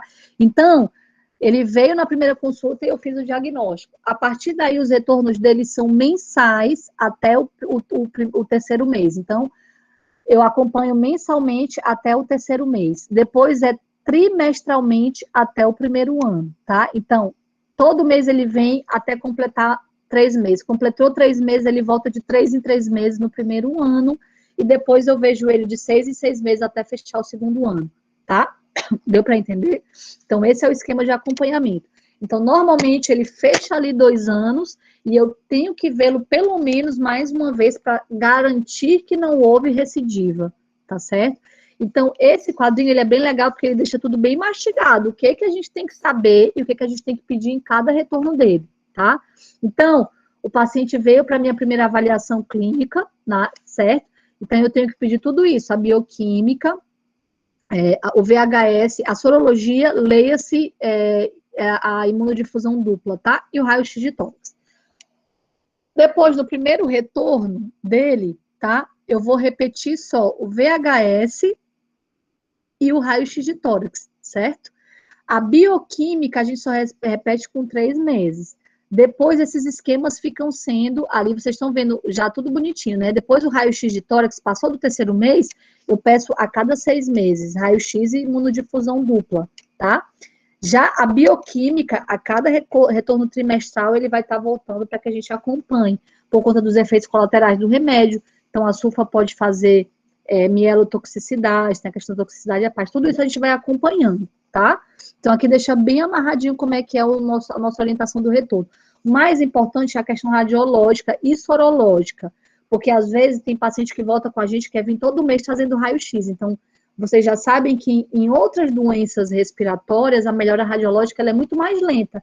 Então, especialmente aqui, que o meu tratamento dura até 2 anos, não tem por que eu estar expondo o paciente todo mês ao raio-x, se eu sei que isso vai demorar muito para melhorar e vai deixar sequelas, né, na maioria das vezes. Então, basta a gente depois, passou ali da primeira consulta, seriar a cada 6 meses, tá? O raio-x e a imunodifusão dupla, tá bom? Próximo slide. Bom, aí com relação às sequelas, então, gente, com relação às sequelas, entra muito aqui o que a gente tinha falado, que eu já fui falando algumas vezes no início. Então, infelizmente, aí, assim, antes de eu falar isso aqui, então, vocês viram a questão do tempo do tratamento. Então, é um tratamento muito longo. Gente, é um tratamento mais longo que a tuberculose. Então, assim, a gente como médico, toda vez que a gente vai tratar um paciente a longo prazo, é muito importante que a gente consiga, desde a primeira consulta, um bom vínculo médico-paciente, tá? Isso é o primeiro ponto de partida para que ele acredite em você e para que ele não deixe o tratamento. Isso é muito importante, tá? Para que ele não deixe o tratamento. Porque é mais ou menos a mesma coisa da TB. Vocês imaginam, se no tratamento da TB, que é 6 meses, a gente tem uma taxa de abandono já significativa, imagina num contexto de uma doença fúngica, que em 30 dias o paciente está bem, achando que está curado, que ele mora lá na caixa prego longe, que ele tem que pegar barco, que ele tem que pegar ônibus, que ele não tem dinheiro para comprar um remédio, e é tudo um desespero para manter isso daí. Ele volta comigo em 30 dias e diz, eu estou bem demais, doutor, eu estou curado, não tem que tomar esse remédio não. Então, vocês imaginam como é importante ele confiar na gente, tá? Então, isso é muito importante. E ele tem que estar consciente desde o início, e eu faço terrorismo, tá? Quando eu atendo um paciente de paracoco, eu aterrorizo mesmo. Olha, se o senhor parar esse remédio, você vai botar na sua cabeça, você vai botar no seu rim, o senhor vai parar de respirar. Eu faço um terror porque ele compreenda, eu mostro foto do Google, eu pesquiso foto de paciente com sequela e tudo, para ver se eles se impactam com isso, tá? Porque o primeiro retorno do paracoco, o paciente acha que está na nuvem, assim, eu estou muito bem, estou muito melhor, ai meu Deus, acho que eu já estou curado. Então, e aí é que a gente chega no ponto da sequela, porque é óbvio que a sequela ela pode ocorrer pelo fato do diagnóstico, mas é retardado. Então, como vocês viram, a forma crônica, ela é indolente, então o paciente vai ficar ali 1 ano, às vezes até 6 meses, 1 ano com aquela lesãozinha na pele, fibrosando, e claro, pelo fato de ser uma doença inflamatória crônica granulomatosa, com toda aquela cascata inflamatória ali de citocinas e tal, depósito de colágeno, eu vou ter alterações funcionais. Mas as recidivas favorecem isso. Então, ele tem que ter consciência de que se ele abandonar o tratamento, a doença volta pior no mesmo lugar e em outros sítios, tá? E é isso que vai favorecendo as sequelas. Então, toda essa cascata inflamatória ocorre e o desfecho final são as alterações funcionais. Então, o lugar mais comum de alteração funcional e limitação funcional realmente é a pele mucosa, então na abertura bucal, então eles fazem aquela restrição de abertura bucal. Eu acho que nos outros slides eu tenho algumas imagens, tá? Depois a gente vai passar. Então, o paciente realmente tem uma restrição da abertura bucal, isso prejudica a alimentação, a fala, né? Enfim, o impacto aí psicossocial nas suas atividades diárias e laborais e assim, relacionamentos sociais é muito grande. Ele faz também, às vezes, estreitamento da via aérea com estenoses de traqueia, tendo que ficar traqueostomizado. Eu já tive alguns bons pacientes que ficaram ad eterno traqueostomizado.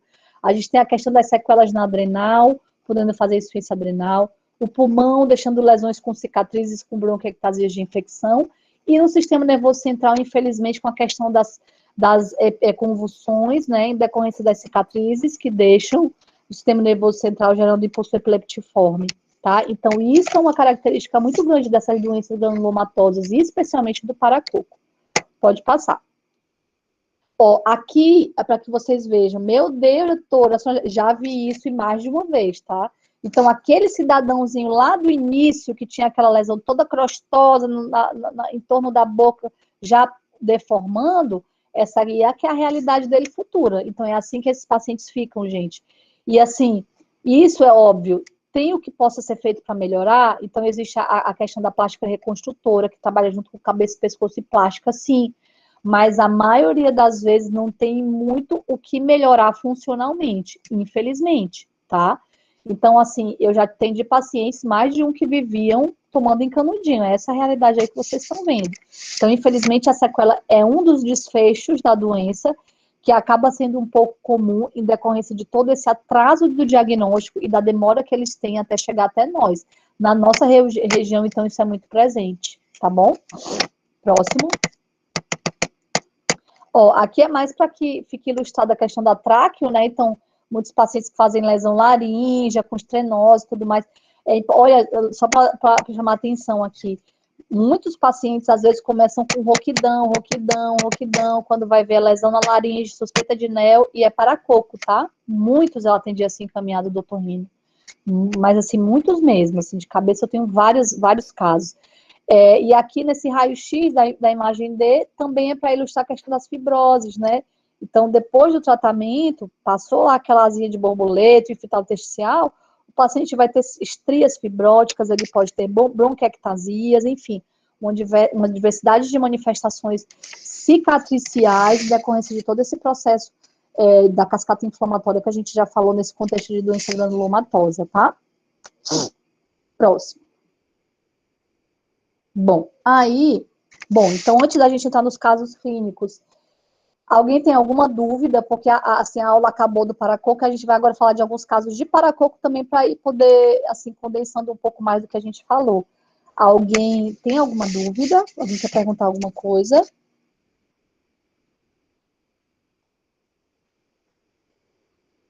Não, gente? Ninguém? Eita, mas vocês são muito safos para coco, hein? Vou passar uma prova para a liga, para ver se vocês vão gabaritar. Gente, Vamos sim.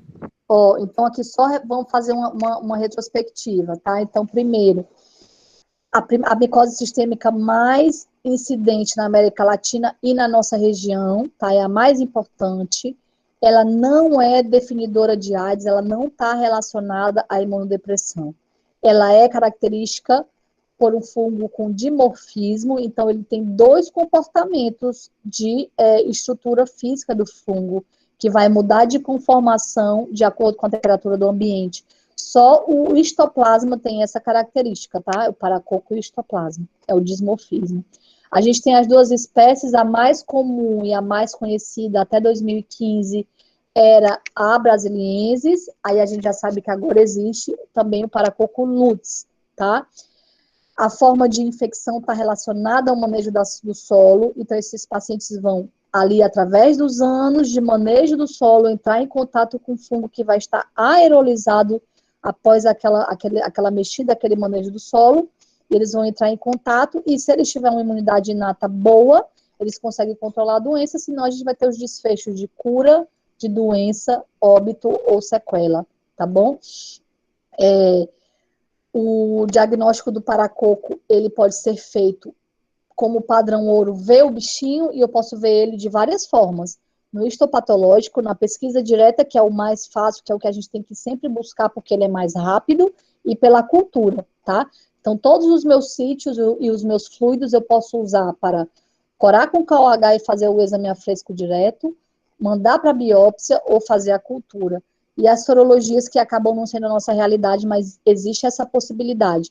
Eu posso tanto diagnosticar através de ELISA ou de outras imunofluorescências, como fazer a imunodifusão dupla para acompanhar a titulação desse paciente ao longo da evolução. A doença vai se caracterizar especificamente com uma forma juvenil ou aguda, tá? Que é mais característica da infância, onde nesse momento eu não tenho diferença de incidência pelos sexos, né? E ela é menos comum. Ela corresponde ali 5% dos casos, tá? Eu tenho a forma do adulto, que ela é mais comum em mais de 90% dos casos, e tem a característica de ser mais prevalente em homens, na faixa etária mais produtiva da vida, certo? Forma juvenil disseminada, então sempre lembrem assim de linfoma, de tuberculose disseminada, de HIV, hepatosplênida, linfonodo, febre, perda de peso, tá? E já a forma do adulto, ela vai ser ou pele pulmão, ou pele cérebro, ou pele intestino, ou então às vezes só um órgão acometido, só o trato gastrointestinal, só a adrenal, tá bom? De uma forma bem mais indolente. O tratamento, a gente tem essas opções de oral para as formas leve e moderada, com a sulfa e o ITRA, e eu vou ganhar com o ITRA especialmente a questão do tempo de encurtar o tratamento, tá? E todas as formas graves, a gente vai usar a anfotericina até estabilizar. Sempre lembrar de reforçar para o paciente durante o diagnóstico que essa doença tem um tratamento longo e que ela pode recidivar se ele parar, tá? E a gente vai conduzir ele ainda após a cura para ver se não vai ter recidivas, tá certo? Tô tentando fazer um resumão aqui do que a gente falou. Bom, esse caso, bora ver qual é esse caso. Paracoxigênio multifocal. Certo. Esse caso é um caso muito legal. Eu trouxe ele propositalmente. É um relato de caso lá da Fundação de Medicina Tropical, lá em Manaus. Vocês conhecem, né, gente? A Fundação de Medicina Tropical lá, que é, inclusive, muito boa, por sinal. Esse artigo foi publicado pela equipe da Infecto e da Dermato de lá. E eu trouxe ele por quê? Porque ele era um paciente de Santarém, tá? Pasmem vocês. Nessa época, a nossa equipe não estava aqui atuando ainda, não. Esse paciente não passou pela nossa equipe. Eu acho que foi em 2010, se eu não me engano. Mas, claro, relataram o caso mais na frente, mas o paciente começou a descer em 2010. Então, ele era um paciente da região de Placas, agricultor, tá? E ele começou a adoecer com uma forma disseminada. Ele fez manifestações. Primeiro ele começou com quadro pulmonar, que aí ficou achando que era tuberculose, tarararará, e foi passando, e ele não tinha resposta ao tratamento, até que esse paciente entrou para internar com um quadro tanto de comprometimento dermatológico, ele tinha múltiplas coleções e lesões super bizarras, tem umas fotos mais na frente que vai mostrar para vocês, que eram flutuantes, e além do comprometimento pulmonar e ósseo já. Esse paciente, ele tinha parente em Manaus, então, por isso, ele optou por ir embora da internação. Ele foi, por conta própria, para Manaus transferido, tá? Pode passar para o próximo slide. E aí, essa é a foto de como esse cidadão saiu daqui e chegou lá.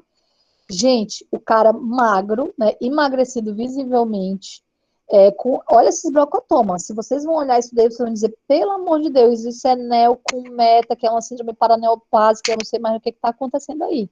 Não é verdade? Olha que coisa feia, né? Então, imagina, o paciente foi para lá, com falta de ar, com o pulmão estourado, uma tomografia terrível, e esse monte de brocotoma saindo no corpo dele. O que é isso, Senhor do céu? Lesão, nódulo subcutâneo no tórax anterior, no pescoço, né, em tudo que é lugar, já na transição tóraco-abdominal. Beleza, internou com a equipe da Infecto, porque ele fazia febre, ele tinha esse histórico de TB, né? Então, tudo que é bizarro vai pra gente mesmo. Ele foi lá pro núcleo de medicina tropical. Aí chamaram a dermato por conta dessas lesões de pele também. Beleza, pode passar. Aí, além disso, ele tinha também... Aí aqui a imagem, né? Ele tinha, na tomografia dele de tórax, ele tinha derrame pleural. Então, mais um reforço. Lembra que eu falei pra vocês? Eu trouxe esse caso por várias coisas, não só por ele ser daqui, mas como por ter manifestações atípicas, porque ele estava tratando uma tuberculose, uma provável TB pleural refratária que ele não melhorava, né? Então, ele tem lesão do externo com lise do externo, ele tem lise dos arcos costais, ele tem derrame pleural. Então, se vocês veem uma tomografia dessa, vocês vão dizer, meu Deus, o cara tá com a meta para tudo que é lugar, já pegou osso, já pegou pleura, já tá com lesão em pele, não é verdade? E é isso que vocês iriam pensar.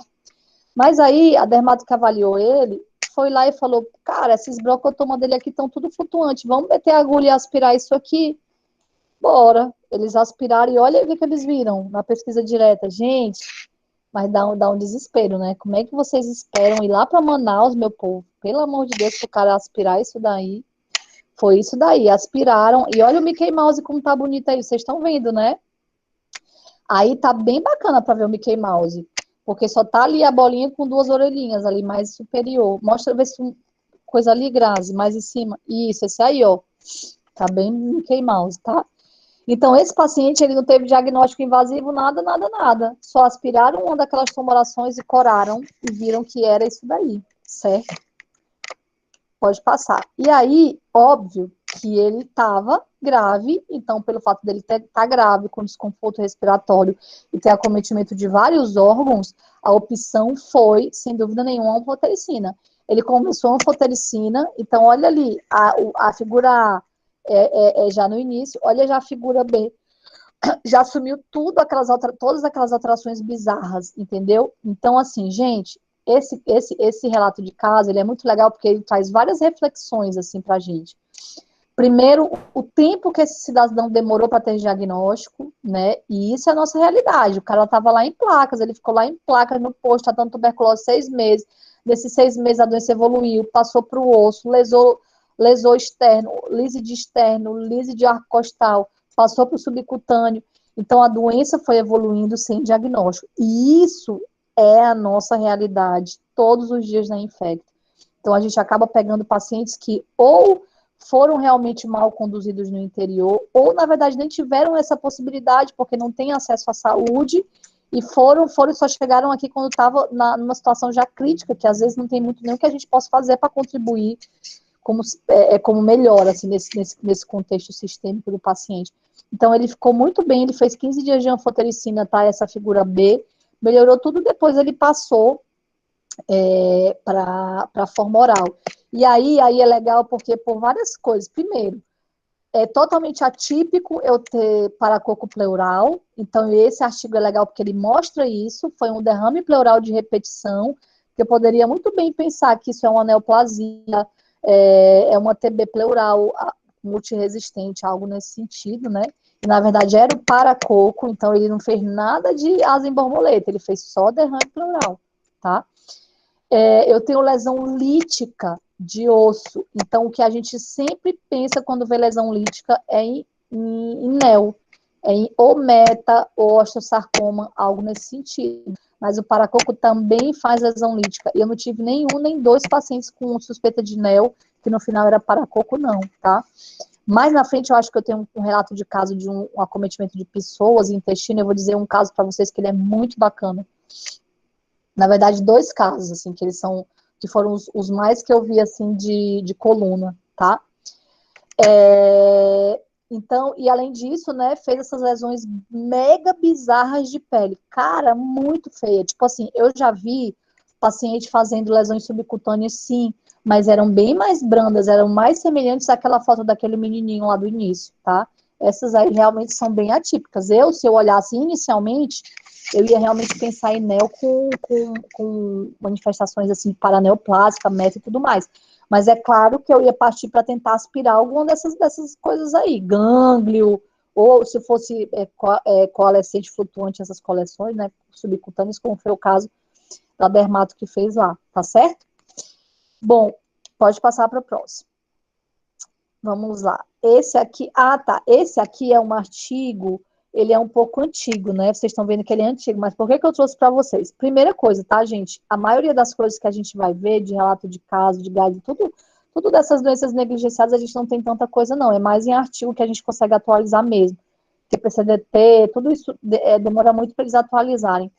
Esse aqui é lá esse artigo, ele é uma revisão lá de, ai meu Deus, como é o nome daquele lugar, no interior de São Paulo, putz, Ribeirão Preto, tá? Cara, o interior de São Paulo e Ribeirão tem muita casuística, tipo, Ribeirão é um dos lugares onde mais tem no estado de São Paulo, paracoco.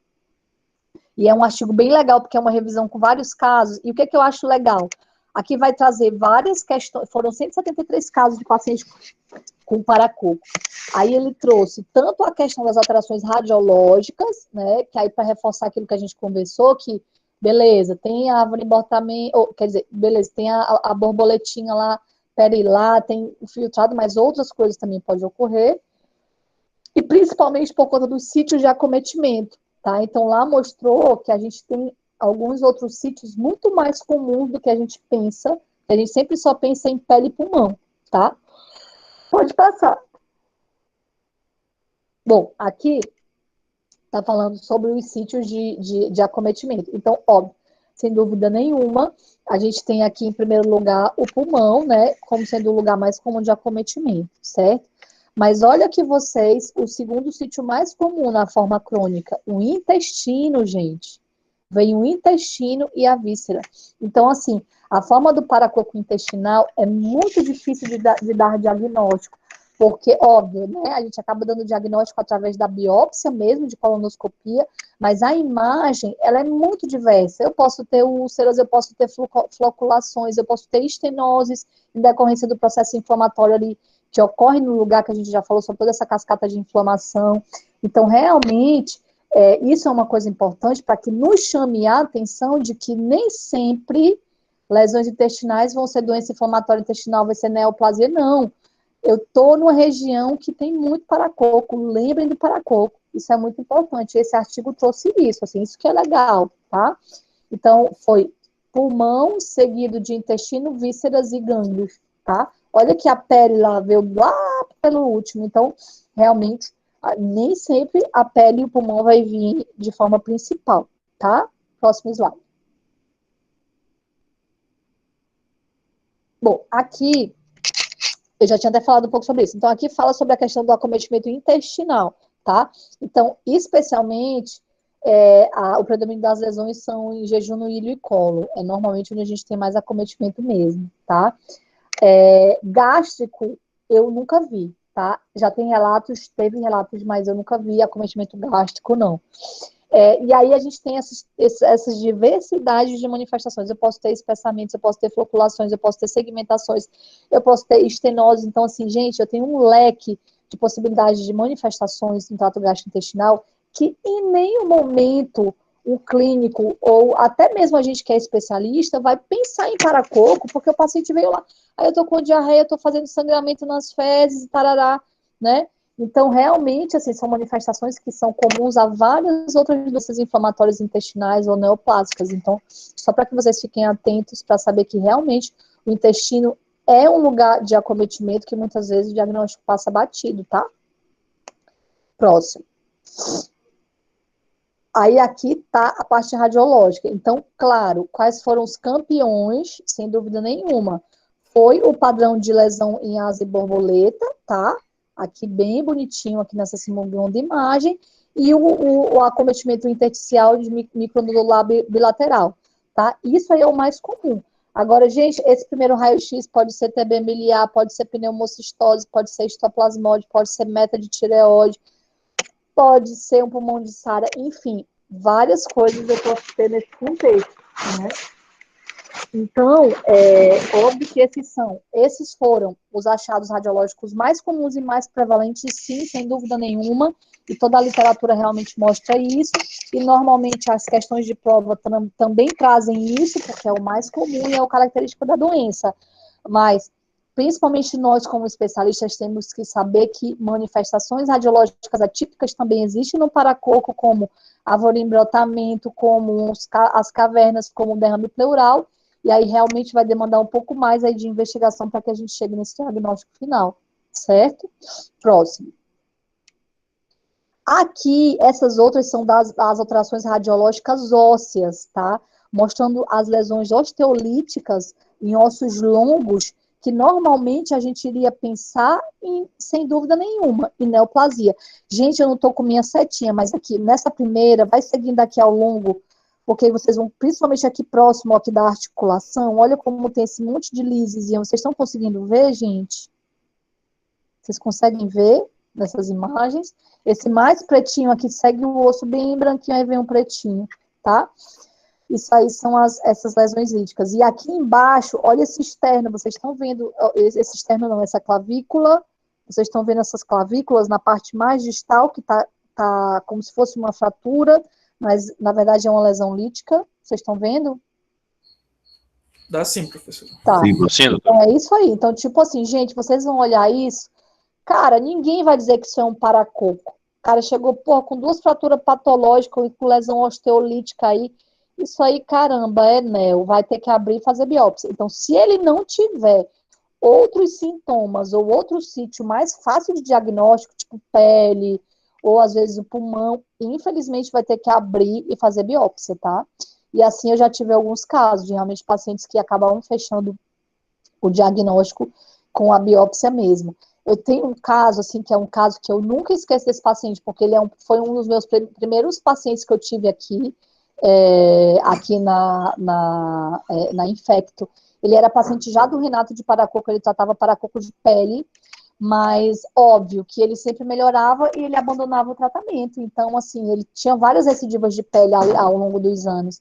E aí, logo quando eu cheguei aqui, ele internou por conta de um abscesso de músculo psoas, mas ele não estava com a nossa equipe, ele ficou com a equipe da ortopedia. Aí, o Renato estava me apresentando os casos da triagem e ele estava lá internado. Aí o Renato falou, olha, esse aqui é nosso paciente, tarará de paracoco, o que o senhor está fazendo aqui, seu fulano? Não, doutor, eu tô aqui porque deu uma inflamação no meu músculo, eu vou ser drenado e tal. Aí a gente viu lá, era um abscesso de pessoas e tal, enfim. Aí ele foi drenado e assim ele foi de alta, beleza. Fizeram a drenagem, né? Óbvio, o material não foi para cultura de fungo, porque isso não tem aqui no nosso serviço, na verdade, nem cultura normal tem, então o material não foi enviado para nada, porque, infelizmente, lá no pronto-socorro a gente tem essa falha de diagnóstico, então a gente não tem acesso a culturas nem para bactéria facilmente, tá, gente? Então, quando vocês estiverem lá, vocês vão ver essa realidade mais de perto. Então, é claro que quando a gente vai fazer uma drenagem, todo esse material, por exemplo, lá no regional, isso já é protocolo, é sempre enviado, tanto para histopatológico como para as culturas, mas aqui, infelizmente, os médicos têm essa dificuldade, né? Então, eles foram, drenaram, deram alta, o paciente ficou bem, mas aí ele não conseguiu ter acesso a culturas, né? Beleza. Depois de um mês, esse cara volta de novo para o pronto-socorro, e aí eu tô passando a visita na triagem, e ele me chama, doutora, o doutor Renato tá aí eu falei assim, ele tá lá na enfermaria, eu queria falar com ele, eu vim para cá porque eu tô sem andar, doutor, eu tô ficando paraplégico. Aí eu, meu Deus, seu fulano é meu, eu vou pedir para ele vir aqui e tal. Aí eu falei, Renato, o nosso paciente lá, o seu fulano, eu lembro o nome dele, tá, só que eu não vou falar.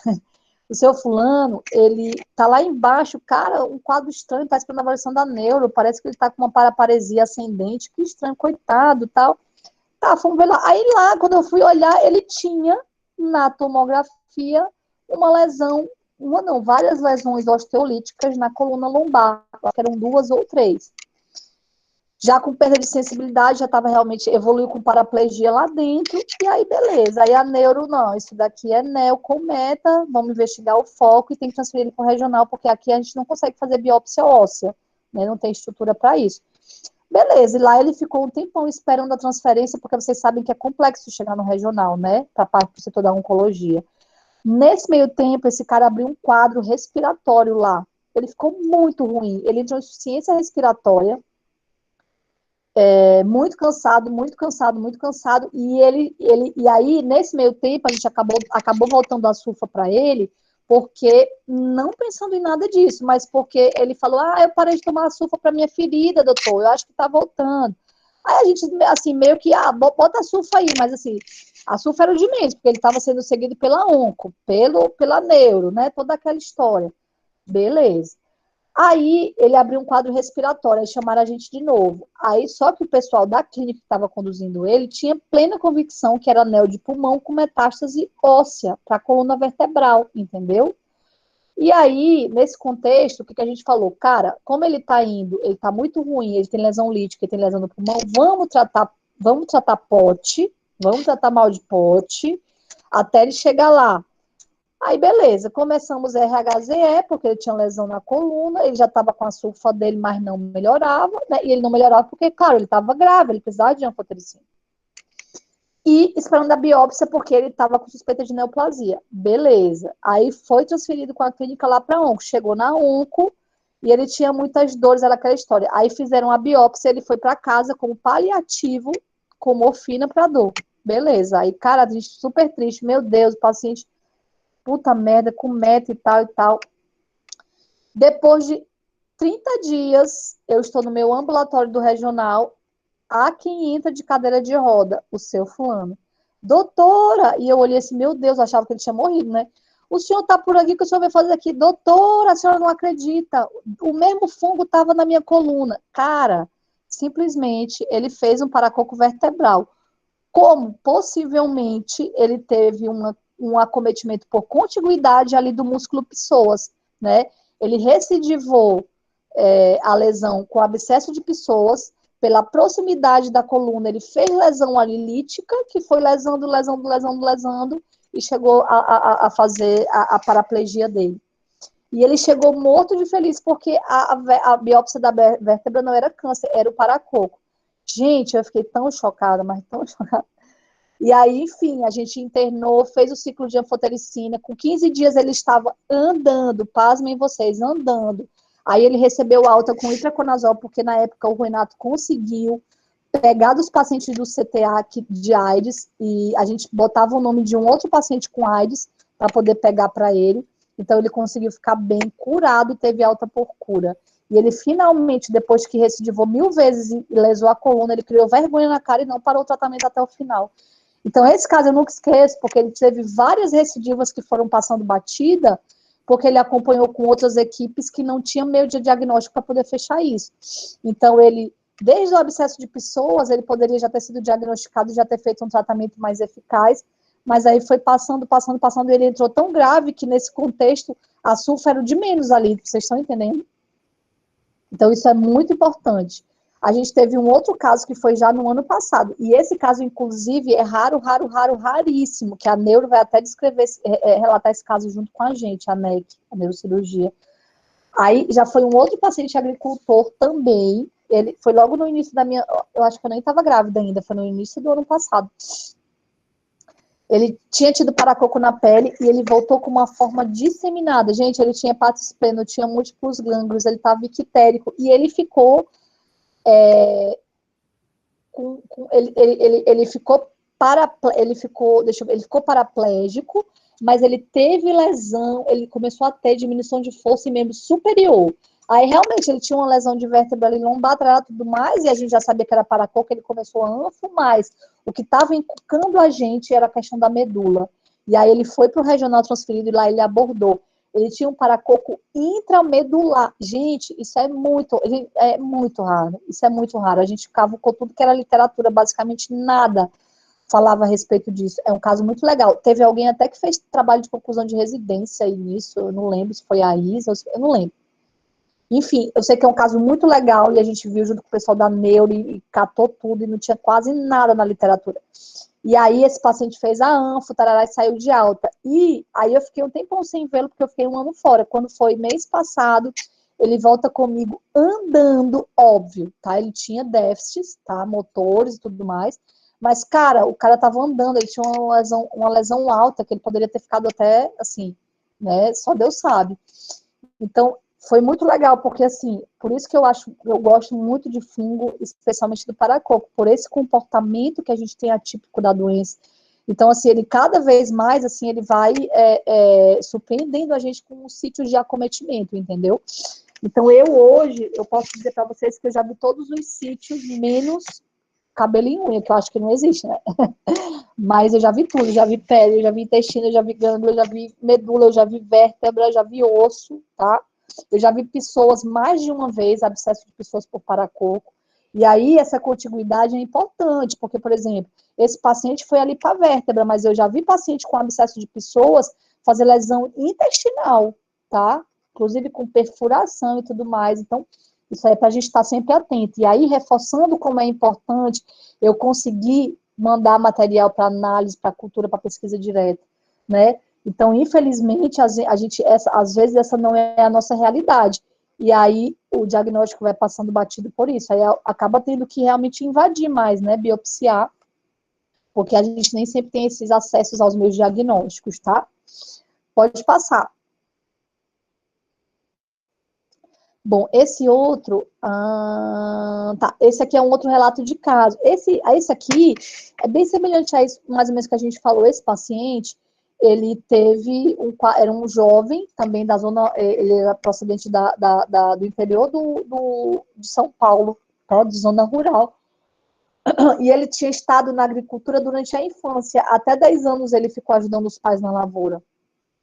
E aí ele começou a ter febre, perda ponderal, dores abdominais, chegou a ter um abscesso de pessoas que foi drenado, a mesma história, esse caso também teve abscesso de pessoas. Aí drenou, mas ele não melhorou, porque ele continuou tendo, depois dessa drenagem, sintomas gastrointestinais, diarreia persistente até que chegou a ter sangramento, que foi quando ele foi internado. Na internação dele, além da questão gastrointestinal, que era o que ele mais queixava, né, abdominal, diarreia e tudo mais, ele tinha muitos gânglios periféricos, né, adenomegalia cervical, axilar e tudo mais. Enfim, aí óbvio que a investigação foi muito guiada na parte gastrointestinal, e ele fez uma colonoscopia. Pode passar o próximo, tá? E aí aqui é a imagem que vocês vão ver na colonoscopia dele. Então, gente, imagina vocês, como é que alguém, né, vai imaginar que essas lesões ulceradas, assim, ó, meio sangrantes, vai ser um paracoco. Tá acabando. Eu tô no último, calma, tá acabando. Tá? Como é que eu vou imaginar que isso daqui é paracoco? Não tem como, né? Tu vai olhar, isso daqui pode ser diferente, pode estar relacionado a várias outras patologias, né? Úlceras intestinais, neoplasias, enfim, né? Doenças inflamatórias intestinais. E aí, quando fez a biópsia, olha aí, já tem até a setinha. Caraca, a roda de Leme. Então, esse paciente, ele fez uma lesão intestinal por contiguidade de um abscesso de pessoas drenado que também não foi diagnosticado, tá? Então, assim, só reforçando para vocês mesmo nesses casos clínicos, que eu gosto de colocar no final, é mais para que vocês tenham realmente uma dimensão da diversidade de manifestações clínicas desse fungo. Ele é maravilhoso, gente, é muito bacana. Pode passar para ver vocês quem mais, eu nem sei o que tem mais. Pronto, bom, finalizou. Então, assim, como eu falei, a aula de fungo era extensa, então eu já preciso parar, porque eu tenho que ficar aqui de vigilante com meus bebês já, trocar o turno. Então a gente vai combinar ou amanhã ou na próxima semana dar continuidade dessa aula.